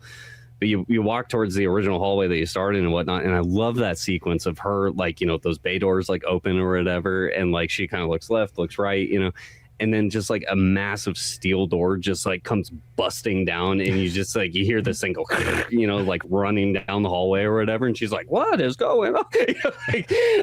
But that to be the introduction into the monster itself, because you heard it downstairs, you know, and you could have died down there, I suppose, or whatever, you know, but like.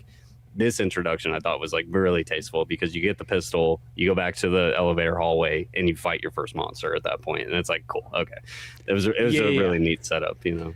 No, that is cool, and I'm glad you did bring up the computer thing too, because it's like this game does actually have a pretty good system of like if you get lost, you can always call like some of your other cohorts.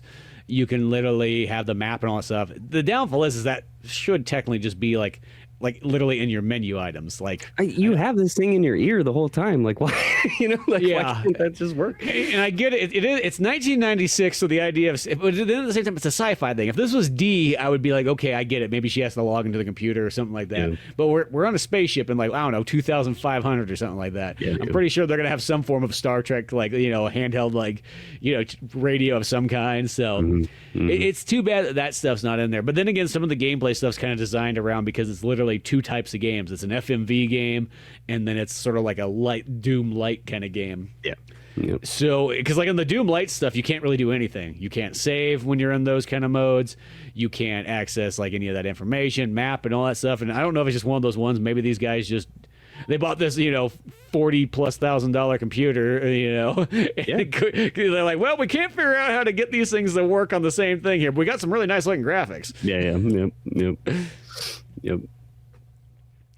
So, yeah, you do have all that stuff, which is kind of nice. It does give you a lot of nice things that kind of like, if you do get kind of stuck, worst case, just go back, talk to the computer, and see if you can kind of figure it out from there. Look at the maps, you know, do that kind of stuff. But the downfall is once again, if you don't have that access like on your thing, you'd be having me going back there all the time and just, you know, then making literally physical notes down to like where you need to go next. Yep.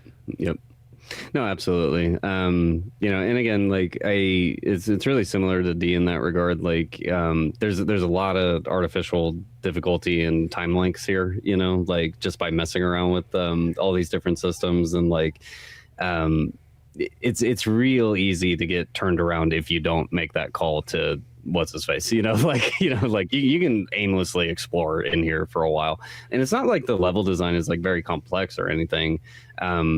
Once I looked at a map and then I kind of ran through a certain section of a level, I was like, oh, that door goes there. This door goes to this hallway. That connects here. Okay. Even without that map, though, I think that I could have looked at it through the console in one of those rooms and studied it well enough and go like, okay, I know I'm in the server room right now. Looking, and here's the server room on the map. You know, I know if I go down this hallway, down this way, and this way, I'm going to make it to Laura's room or whatever, you know.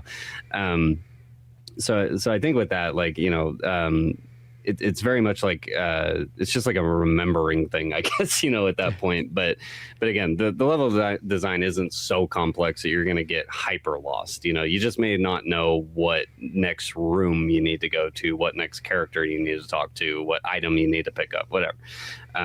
But luckily, this game does not have a limited inventory system, which is nice. So yeah, no, you could pick up everything, and there's no limited time either. You know, you got all the time in the world while you're on the spacecraft.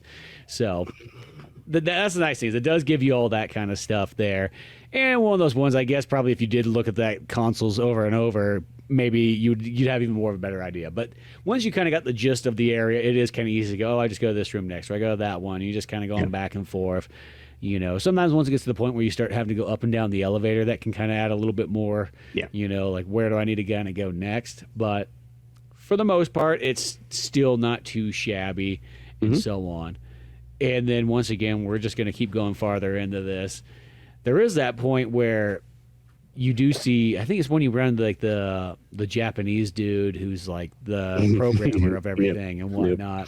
And he's totally calm about it. He's just sitting his computer terminal still working, just like, oh, whatever, you know, not worried that we all just like woke up mysteriously halfway through space, you know, transit. And all of a sudden there's these aliens running around, you know, that and so on. And then I think the other person we meet too is there's that dude. I'm trying to blank on their names. I just felt like it was only that it wasn't that long ago we were playing it, but like Yeah. some of the names are slipping from me. But there's the other dude who turns out to be an android in a sense, and he kind of once again feels like the android dude straight out of Alien.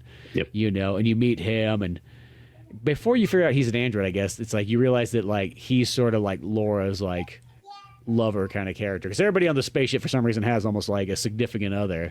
Yeah. You know, and he kind of has a moment there, but Laura feels like she's kind of got this amnesia going on and everything like that. She doesn't exactly remember, but he's trying to like fill her in on it. Yep. There's a scene between those two where they like embrace and kiss, and like it's like this like really like, you know, panned out like long scene of them like, you know, just it's literally just two 3D models just pressing their faces against each other and whatnot, you know. But right at the end, the dude just goes, he like shoves her back, you know, like, and then walks out of the room. Like he did something wrong. I was just dying laughing watching that, because like it's supposed to be like a touching scene, you know, like they're reunited, they're you know, and like he just fucking shoves her ass at the end of it and just walks out. So, yeah, animation of that time, dude, it's just hilarious how stiff everything looks. You know? So, yeah, exactly. And this one's such a jump up once again from D, because it is like you look at the graphical qualities of it, it's like, oh, it's a huge like jump in just 1 year or whatever. Yeah. But yeah, so we find that guy and whatnot, and he eventually gets attacked by an alien and so on like that, and gets all mangled up, and you realize that he is an android. You know, he's not a human. So at first you're like, oh, wait a second, does Laura have this weird like love thing with like another android or whatever? Like it's in space, it's in the future, whatever. I could be open to whatever's going on. You know, and so on, and it's another funny animation with him too, when he is dying in that scene or whatever. So he's got like a piece of him like, you know, broken out, and you can kind of see some like wires and shit or whatever, you know, like bluish type blood. But he just does this, and again, these are just like hyper little detail things that I paid attention to as I was playing. But he just does this really funny, like, cocks his head to the right and goes, you know, and like a little bit of blue shit comes out, and he's like. Just a lot of those goofy ass animations, and I love them. Oh yeah, I know.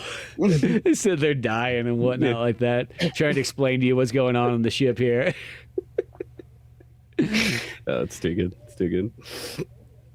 And then I think that this is where you have to go back and find that Japanese dude sitting in the computer terminal still and whatnot, and you get there. And all of a sudden, this alien comes out of nowhere. And I think this part where like it literally shoots into Laura's mouth, this like thing, and like literally like shoots an alien creature into her, like some xenomorph egg and whatnot. I see that scene and I'm just like, dude, this is the precursor to hentai. You know, like it's just like big old tentacle monster thing on there. Right. Apparently in D2 it gets even more extreme of stuff like that. I bet. You know, because that seems like that's his opus. You know, but yeah, so you know, if you see an alien, there's going to be some kind of creature in there and whatnot like that. Well, like I guess we'll deal with that when the time comes. And I think isn't the Japanese guy that takes a scan of you, like he does like an X-ray scan? Somebody does. Yeah, I think. Or maybe you scan yourself. No, I think because you find that computer later on. I'm starting to like these things are starting to run together. Which part was which? But I don't recall. You find a computer and whatnot. You go through a little puzzle and everything like that, and you scan yourself. And I remember I was like, look at the image, and like it's a weird looking. Like human, maybe that's just like some like human of the future or something like that. And it's kind of like, oh wait a second, you see this like lump sitting there where this alien creature is like that's as far as it got. Didn't go into your stomach like a face hugger. It's just there, and then you kind of go, oh, so Laura's an android as well too. So both her and the other dude were both androids and whatnot on the ship. Okay, this is getting interesting and so on. And that's maybe why her memory was kind of jacked and so on like that. Is that she's programmed, because the Japanese dude's the guy, like he eventually tells you like, I'm the one who programmed everything in you. All your old memories, that was me. I was that little girl running around. Yeah. No, it's around like this portion of the game of like where so my game, unfortunately, like I guess we should explain like some of the towers, I guess, so like so there's like 4 sections to the game. And earlier on, like especially like when we're in one of the rooms in the early portion of the game, after we turn on power, like we have to unlock a bunch of things, a bunch of doors and stuff like that, which I thought was pretty neat because that's a backtrack just to go open up a new portion of the level and whatnot. I thought that was really cool. But the tower, and I don't understand the correlation to this, but they're all like seasons. There's like the fall tower, the spring tower, the winter tower, the whatever. Yeah, I thought it was cool to like have individual sections of that and traverse through them and all that. So yeah, no, and that's kind of like the towers and the elevators, and everybody's kind of located in different sectors and so on like that in the spaceship. And some of the stuff too is also where like the disc switches are too, because I almost want to say when you go from like Tower 1 to Tower 2, that's where the first disc switch is. Yep. And so just including the first movie disc, but yeah. So you have those, and you're kind of traversing between up and down floors and so on. And it's generally at least explained pretty well of like how all those like kind of elevators and stuff goes. You still have the weird like binary like elevator switches, to get that going. But beyond that though, yeah, you start to find, and I think is this after the Japanese dude sits there explaining all this stuff to you about how you're an android and how he programmed you and how he has to now disable you, and maybe it was right before then when you scanned yourself as an android. I think is when you discovered that these alien creatures were brought in as bioweapons. You find that note there on the computer, and that they're going to bring them to Earth and use them that way. Yeah. And this whole time, whatnot, Kimberly's been like crawling around inside like the, up in the air ducts and so on like that, searching around, killing aliens and so on, no problem whatsoever. She probably got a pistol with unlimited ammo, unlike the stupid one you have that has to always be recharged, and you keep losing it half the time. And so on. And you actually even think she's dead for the longest time. She just like literally disappears. You're like, well, just like everybody else, here goes another one. Well, she takes off at one point to go clear rooms and stuff, and that's like the last time you see her up until this point, So yeah, it's like she's there, and then I guess going back to the Japanese dude is that the fact that he is going to shut you down because he's like, you know what, this is it. This is the best way we're going to go, and so on. And then this dude literally just gets killed. Yeah. Yep. It's just like, well, there we go. I'm not getting shut down now. Yeah. Yep. Yeah. No, a lot of this section. So like this was pretty late at night over the last couple of nights of like, again, dealing with emulator bullshit. I'm trying to remember like, so part of my problem with this game, at least to talk about in this episode, is that I'm pretty fractured to begin with. I've watched a large portion of playthrough of this game on YouTube and whatnot, so like a lot of my memories kind of getting like blurred, on like what I witnessed, what I did versus what I've watched and whatever. But like moving, like we're talking about, like moving section to section, seeing all the different characters and all that. This Japanese guy, dude, like I fucking love this character. He's so funny. But yeah, I think I'm trying to remember. It's when we go to Fall Tower. It's the final disc change. Because I can get my disc 3 to disc 4 to work. Like the disc change will work. But in that next section, it's like it's a lot of like really tight, narrow hallways and whatever. And every like it's hard to describe because this game is very just northeast, southwest, more or less, in terms of movement. But there's elevators here that you can ride in. What's interesting is like my character, like Laura, will like walk into the elevator. She'll hit the button. It'll do the animation where she turns around. The thing goes down, and then it like goes down to the bottom floor. Goes back into her view. I'm in first person, and then like I start to walk towards the next door or whatever. And as that animation of that blast door opening, it freezes right there. And I can't get it to change. And there's no other way to get down there, so like this is unfortunately like this is ultimately where I stopped playing the game, and went back to YouTube and watched a lot of shit. So, but which I mean, granted, at least because really that last disc is just a bunch of those like air duct hallways that you got to kind of run through and just kind of solve the maze. And they're just something's better just to pick up the guide and just go, okay, left, right, forward, that kind of stuff. Because you go through a lot of them. And there's only like two areas you can save at. Like it's made to be super difficult. But granted, if you're kind of playing with a guide, you can kind of blast through that part. Yeah. not too much, and then you finally get to the end. And I will say there is a kind of an end part that is kind of cool, because by this point you're getting ready to escape and everything like that. You saw that Kimberly, with Parker, the dude at the very beginning who died and whatnot, that was like her husband or whatnot like that. And since that dude, died first and everything like that, and she went through, cleared out all kinds of aliens, but she knows that's kind of it, so she's just going to go be with him, and she commits suicide right there. And you're like, oh, wow, that's a kind of ballsy one. Especially if that charge gun, like, what the hell did that do? I've seen what it does to the aliens. What did that do to your head? Just fucking incinerates her up. Yep. Yeah, so she does that. And it does have some kind of ballsy moments like that where you're like, oh, okay, I actually didn't expect that to happen. I expected probably everybody to die but myself. I knew that was kind of the way it was going to go down, but... So I did see in the cutscene, and I'm missing some context here, but Kimberly brings you like your dead boyfriend's memory or some shit, and like don't you like put that into a computer, or like he can talk to you at that point, and he basically guides you through the last portion of the game? Yeah, like, so the last portion of the game, yes, somehow that dude, the other android, gets I can't remember if you do it yourself or if Kimberly does it, but like he gets uploaded into the system's mainframe and whatnot. And there is a kind of part, because after you're going through all those, like, there's just, literally air duct after air duct, down an elevator, down an elevator, down an elevator. And there's a lot of them. There's like 10 plus of them. And you eventually get to this one area, and then this, your little hearing device the whole time that's been giving you the alien beeps and boops finally goes, well, battery's out. You know what I mean? That's it. And then just kind of like that, oh. And here we go. We're so close to the end. We know we're getting to the escape pod and everything like that. The ship's going to blow up pretty darn soon and everything. Classic, horror movie stuff. And eventually you kind of get walking through, and then...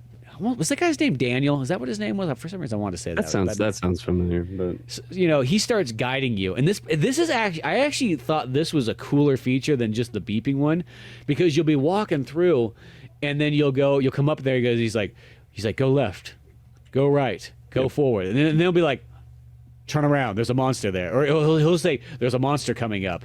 So you'll turn around. And then it automatically redirects you like GPS, and then it's like, go right, go left, go monster coming forward, and then you turn around, you go, and I thought that was kind of cool. I wish that was actually used a little bit more often, because I thought it was actually more fun and more kind of an interesting kind of. It still was scary and like, oh shit, here we go, but like it felt like it was guided better than the beeps and boops that were kind of trying to tell you where the hell that alien's at. Yeah, because all I can really say about around this portion of the game, at least the start of the final disc, there's multiple enemies in those hallways, and this happens a couple times, but there's multiple enemies in those hallways, and dude, it's hard enough to target one enemy with just sound, but when you have multiples of them and you need to run, you need to move quickly through, dude, it's like when I mentioned PTSD earlier, I guarantee if I hear those noises again, it's gonna trigger me, because I died so many fucking times at this portion just to get to that elevator, just for the game to crash, and I probably re-rolled that 6 times, just to see if something else would change, please load, please, whatever this is. So again, my outlook on this game, unfortunately, is very hindered by technical performance, but even if I was just playing the regular game on original hardware and running through those hallways, it's too much. It's way too much. You need to have, like we talked about, and if you're going to have invisible enemies, it's fine in general. I mean, whatever, I really enjoy it. It's a really cool feature, the sound design side of this thing. But like you said, it's different. A shadow or a shimmer of an outline or something, to just give you some kind of visual indicator, because complete sound is just it just doesn't work well. It's a cool idea, but I just don't feel like it's executed very well. No, it's just too tough, especially and that was in that area with the multiple enemies and everything like that. Just the restarts on that and everything like that too. And then I had multiple save states going, because I just didn't want to screw myself over too, just in case. It's but you'd get one kill and you'd be like, okay, back up. Okay, it's kind of dying down. Save. Okay, let's go try to find the other one now, and so on like that, or try to run past it. And sometimes you do that thing too. I'm going to try to run past it this direction. Nope, that didn't work. Now I'm going to try to run across it this way. Nope, that didn't work. Try to run. It's like, okay, we're going to figure this out. And then I hate to say, top it off, they throw another enemy at you at this point too. The only other enemy in the game is these little squid things that you actually can see, but they're teeny tiny. But they always put them about like on a corner, so right when you turn around the corner, it's right there, and they get instant kills too. Yeah. Even though you can see them, and it's just like, what the hell? And by this point, though, you do have a gun that has unlimited bullets, which definitely makes, or unlimited flashes, whatever. It makes up for it. So I'm just running down the hallway going, pew, pew, pew, pew, pew, pew. Hopefully hit the stupid slug creature, you know. And then it's like, oh, then you start to hear the beep and pick it up. Okay, charge it up. Let's see if we get this here. Yep. You know, so.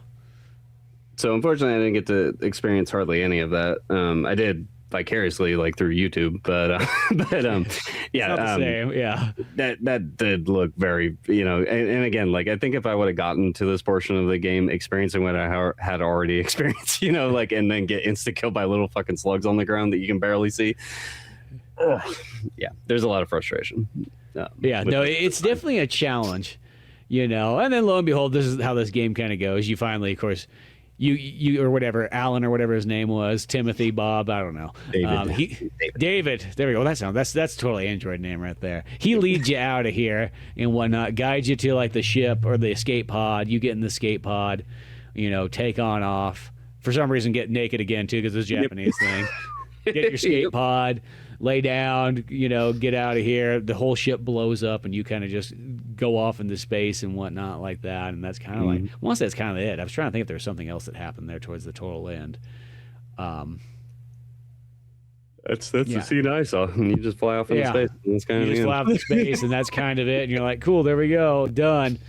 And once again, I think with an emulator, and if as long as the emulator works good enough because it's Sega Saturn, it is cool, you know what I mean? Yeah. I know there is a PC version of it, and it makes me wonder because Night Dive did D, if they're going to put out Enemy Zero next. I don't think I'd want to play this game on PC, though, if I didn't have save states. Hell no. Yep. That's the thing is that with save states, it could kind of make the play manageable and in a weird way kind of interesting, and just enough that you're like, okay, I'll take it on and keep going. Yep. Without any of that stuff, though, it's like one of those ones you that would happen to you about 3 or 4 times and be like, I'm done. I'm sorry, I can't go through this load screens every single time just to attempt to figure this out one more and see what happens. Yeah. No, and I'm very much of the same. Like, I'm glad we did this because now I have the context of it, but I don't think I will ever play this again. You know, like, it's a really cool era piece for sure. And this is like an evolution of D 100%. It makes me so curious to play D2 at this point, you know, like having these two contexts behind us. So, but in general, like, I know I've been kind of negative about the game most of this conversation. I really don't mean to be. It's really just, I'm just expressing my experience with it. But I do think that there is some quality here. I think that, as mentioned, what Spence mentioned about the D earlier was like, you have to be like a gamer's gamer to like, you know, like play this game for sure. But there is a lot of interesting features to it. There's a lot of a lot of cool, like I said, just like animation of the time and whatnot. Like there's like one real brief puzzle that we skipped over. There's a particular area that you go into, and there's like a dead body, and their head's blown off and all that. And there's like a set of fingers like sitting on the floor. You know, like, and you walk up and you grab these fingers, and it goes into your inventory, and you're like, wonder what that's for. And like, you know, you walk over to the other side of the room and like, oh, there's a fingerprint scanner, you know, like console thing here to get into the next room. You know, so like you use that, whatever. And make sure you pull that out, because, you know, if not, then Laura tries to put her finger. You're like, oh, great, now I got to watch this 15-second. Yeah, she just does the shrug with the, I don't know. You know, what'd you expect me to do? But, you know, like little things like that. You know, it's very much of the survival horror genre. You know, you get a key item, it opens something. You know, by default, like that is very, very basic. But I loved the in-world things that they did here. You know, dead body, missing his hand, missing his head. Oh, there's fucking fingers on the floor. Let's use it on the console. You know, just like it's dumb little things like that I really found like really neat and interesting, and like totally played into the game's design. I think there's a lot of flaws with this game, absolutely, but but well, it's so experimental. That's probably the best way you can look at it. Is like this game, like I almost will say this, like it's so experimental that you don't really get any other experience out there like this. It's so unique in that aspect because of what it is. Whether that's good, bad, or ugly, it's just, it is what it is. Yeah. Yeah, like I said, I'm glad we played it. I'm sad that I didn't get to play it in its totality, and I'm sad that my experience was so fragmented through emulation, through missing a disc, through like multiple deaths and getting frustrated and blah blah blah. Well, we really, because we were going to do this podcast like almost like a week ago, but we had to go through the trials and tribulations of trying to get your version running properly. I was almost like, if it wasn't such a bad or be such a pain in the ass play on hardware, I would have been like borrow one of my Sega Saturns and give it a go. But I thought about that for a split second. And I was like, no, that is not how we're going to play the game. We are not going to play it on Sega Saturn. That will not be fun. Yeah. But again, having the context now, because it makes me appreciate it. Again, I think these are precursors to games that I really fucking love nowadays, and I appreciate them, and again, D2, I'm so curious to see what the hell that game's going to be. So yeah, I kid you not. I'm like, I've always been really interested in seeing what D2 was like. It's always one of those DC games. I really wish I would have bought it back in the day. I kind of kicked myself for not getting it because it's probably expensive now if I had to guess. But I remember used to seeing it there for like $20 used at the store for like a long time, $25 maybe. But I'm so interested in that one because that one sounds like it's really dialed in. It sounds like it's got some RPG elements in it, so it might feel kind of like Parasite Eve like, and so on. I like the cool snowfield look and everything about it. Yeah. So much of that stuff I'm excited for. It's like this weird thing about these games is these games aren't really like the most, especially in nowadays, not really that perfect. They're very slow, very kind of clunky and something like that. There's something about them, though, that I just really like. I don't know what it is. It kind of stands out, and it's not even like they really have the greatest story or anything like that. I think maybe it's just like there's a time travel piece of just nostalgia for me for looking at these games. Like I just kind of like, even though I didn't play them back in the day, I played other games like this, and I always want to sort of play them. So I feel like by doing this, I take a trip back in time, and I can kind of experience another world. I do think that both these games, D and Enemy Zero, would be very interesting, like full-on remakes. Like, make them modern, bring them to the future, kind of keep the stuff it is, and just really expand on it, And even with Enemy Zero, like use that invisible enemy thing, but kind of do it where like there is a little bit more. There's more things. The enemy's gonna bump into stuff. The enemy's gonna crash through the lights. It's gonna, there would be a cool way to really do it. Where you can mix match the sound cues, the visual cues, all sorts of stuff. I've got one piece that I have to talk about that just hit me in the head. This drove me up the fucking wall. I don't remember this being anywhere else in the game, but there's a certain section where you are like running down a hallway. There's monsters behind you. They're gonna catch you, and you run into a door that you cannot open, you have to look up. Yep. I didn't know, again, because no tutorial, no first this, I am like sitting there scrambling, like how the fuck do I look up? Because the Kimberly chick calls you on the speaker thing or whatever, and she's like, Laura, basically like the duct above the door, look up, like get up there. I died so many fucking times right here, Spencer, dude. It bugged me so bad.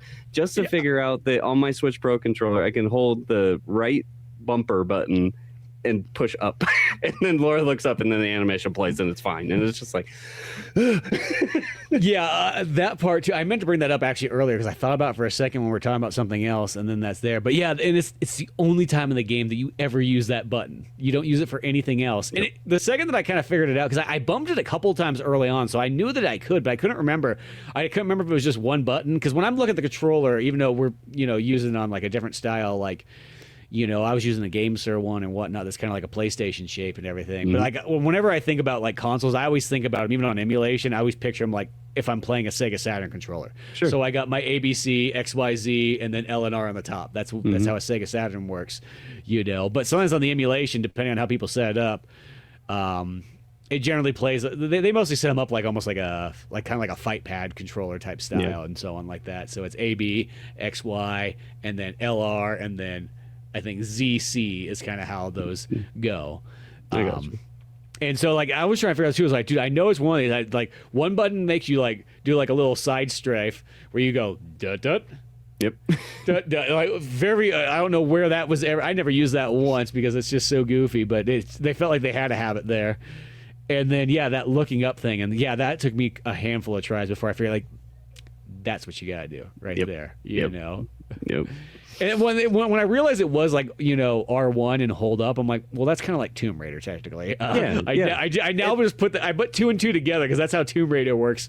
Especially even on like Sega Saturn. I want to say it's literally R1, but no, it literally makes sense now that I've seen it. Now that I know what it is, it's like hold modifier button, look up, look down, look, like whatever. I'm curious if that's how you strafe. Because I didn't even know. I think strafe is literally just a button. I think it's a.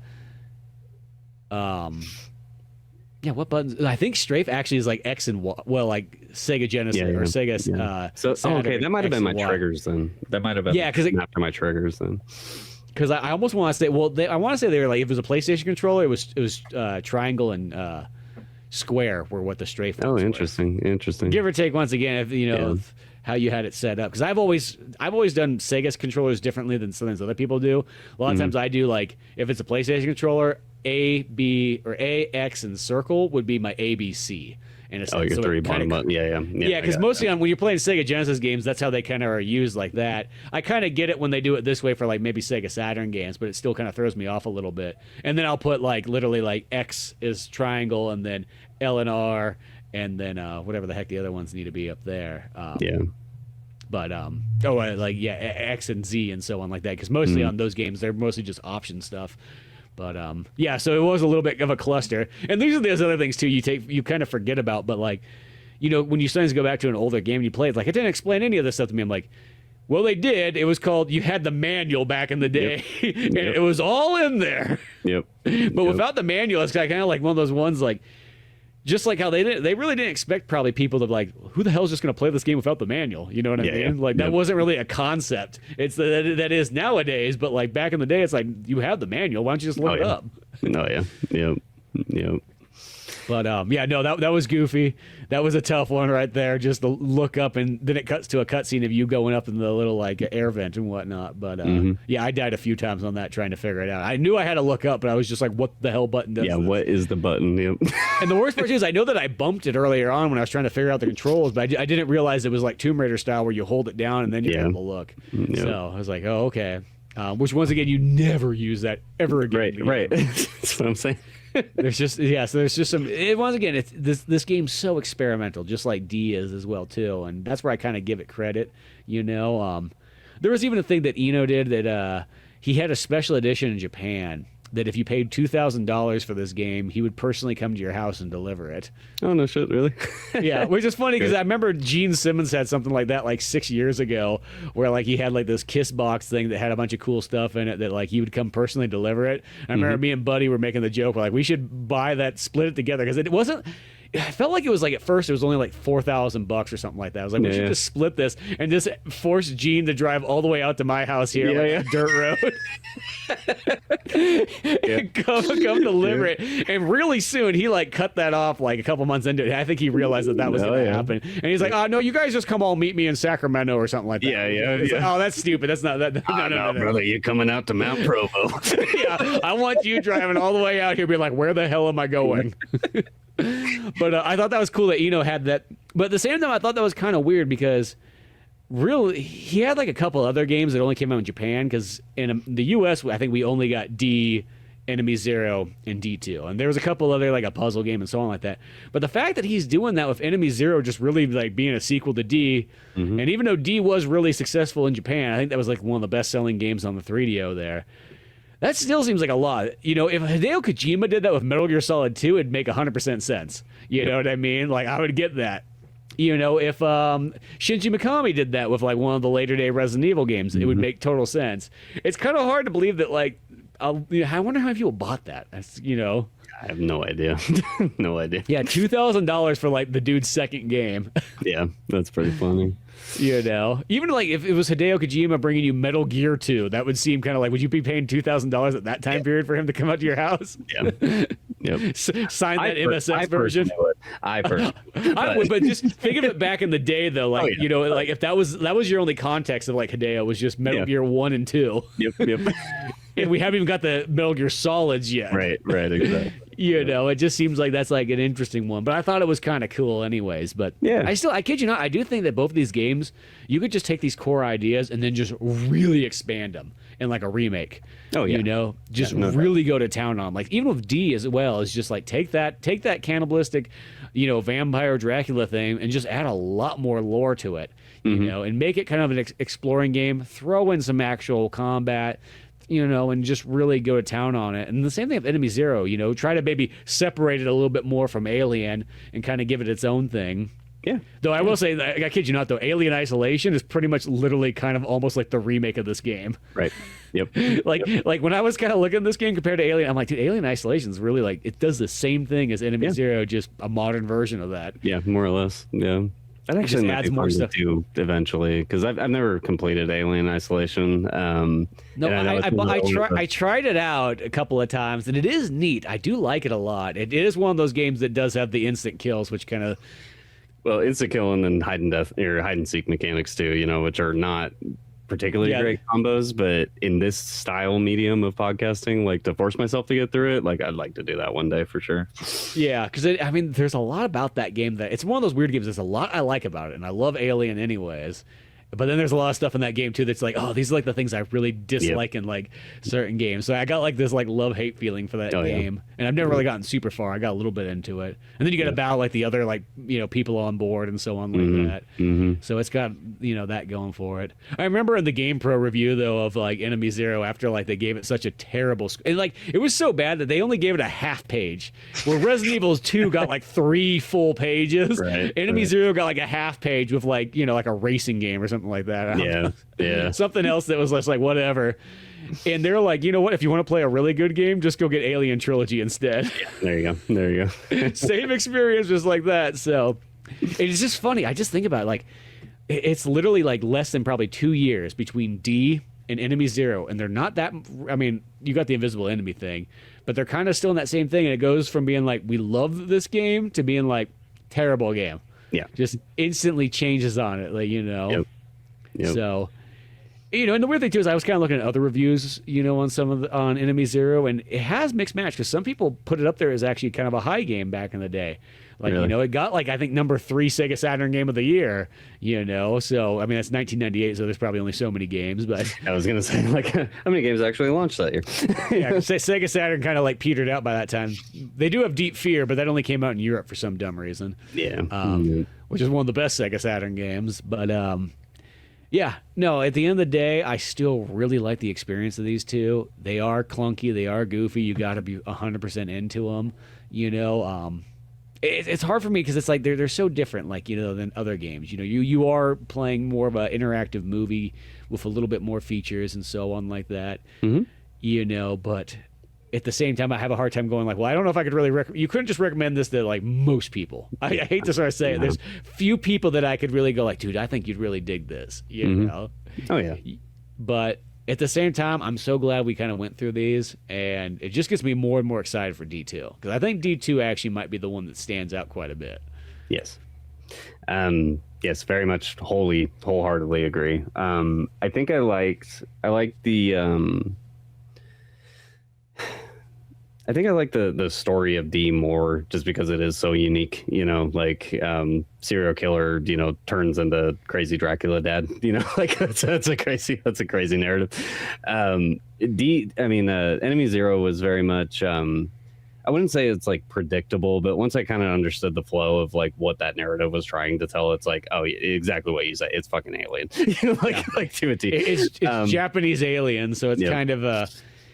Yeah, it's almost kind of like a little too knockoffy, like in a sense. That's why I feel like if you did a remake, I feel like you could start changing up a bit. I mean, it's still different enough. It's not just straight Alien, but it does follow a lot of similar beats. A lot of the characters kind of feel like Alien type characters and so on, you know. But oh, and then there was a boss character in this game at the total tail end. I don't think you didn't get that far, so you missed out on. But there's literally.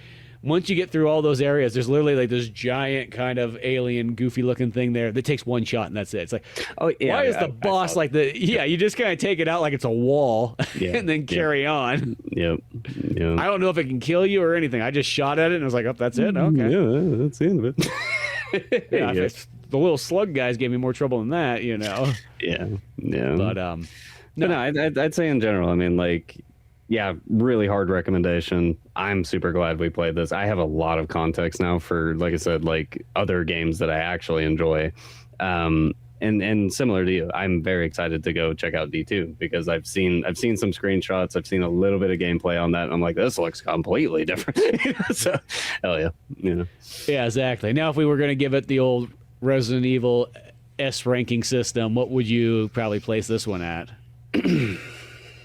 Or both games, I mean, actually. Yeah, I'd probably give D a C.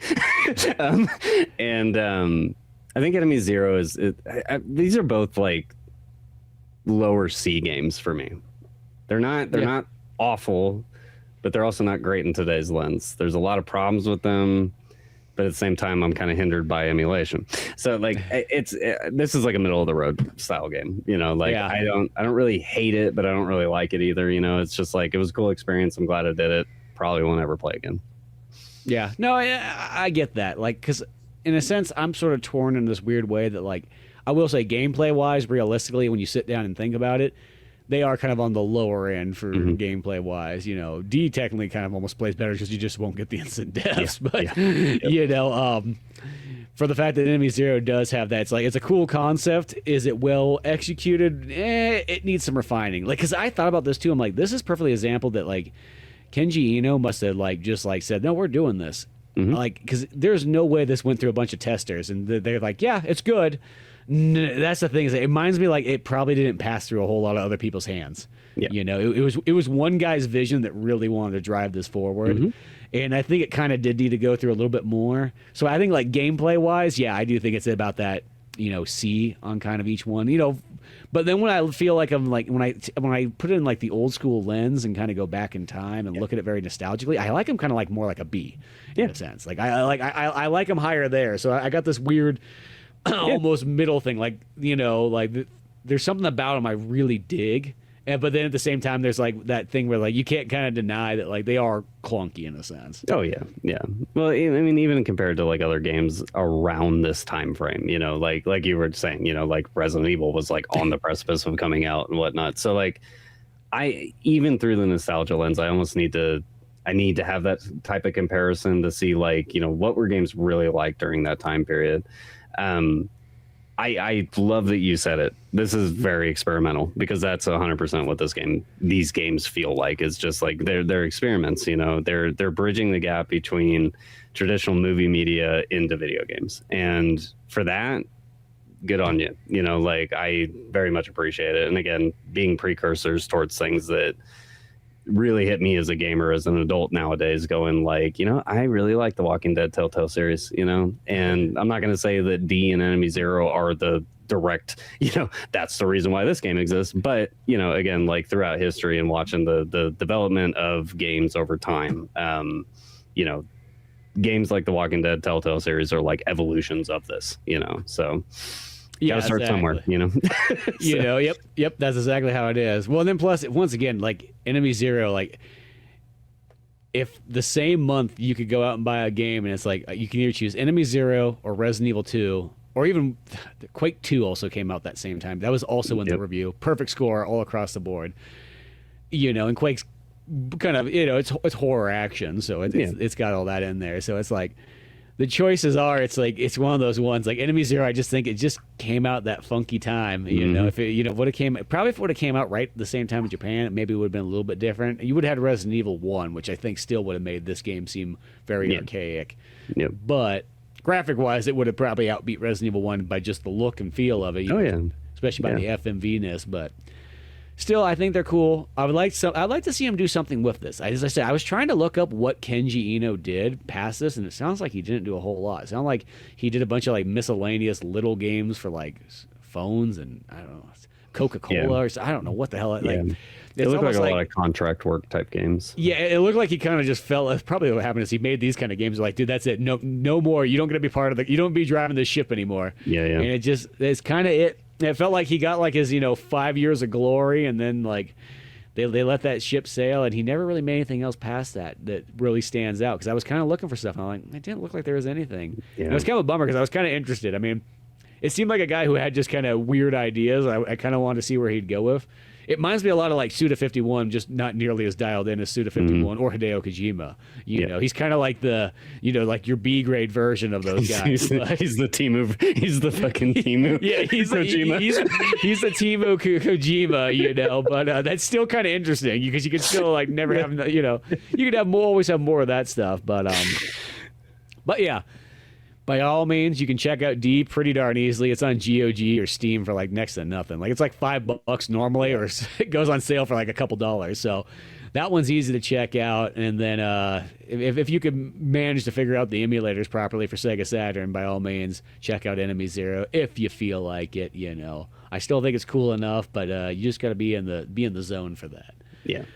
But beyond all that good stuff, we'll check out D2 eventually, coming up soon. But there'll always be more Silent Evil podcasts coming out, more Old Man Orange reviewing old school movies and all that fun stuff, along with the Via VHS podcast.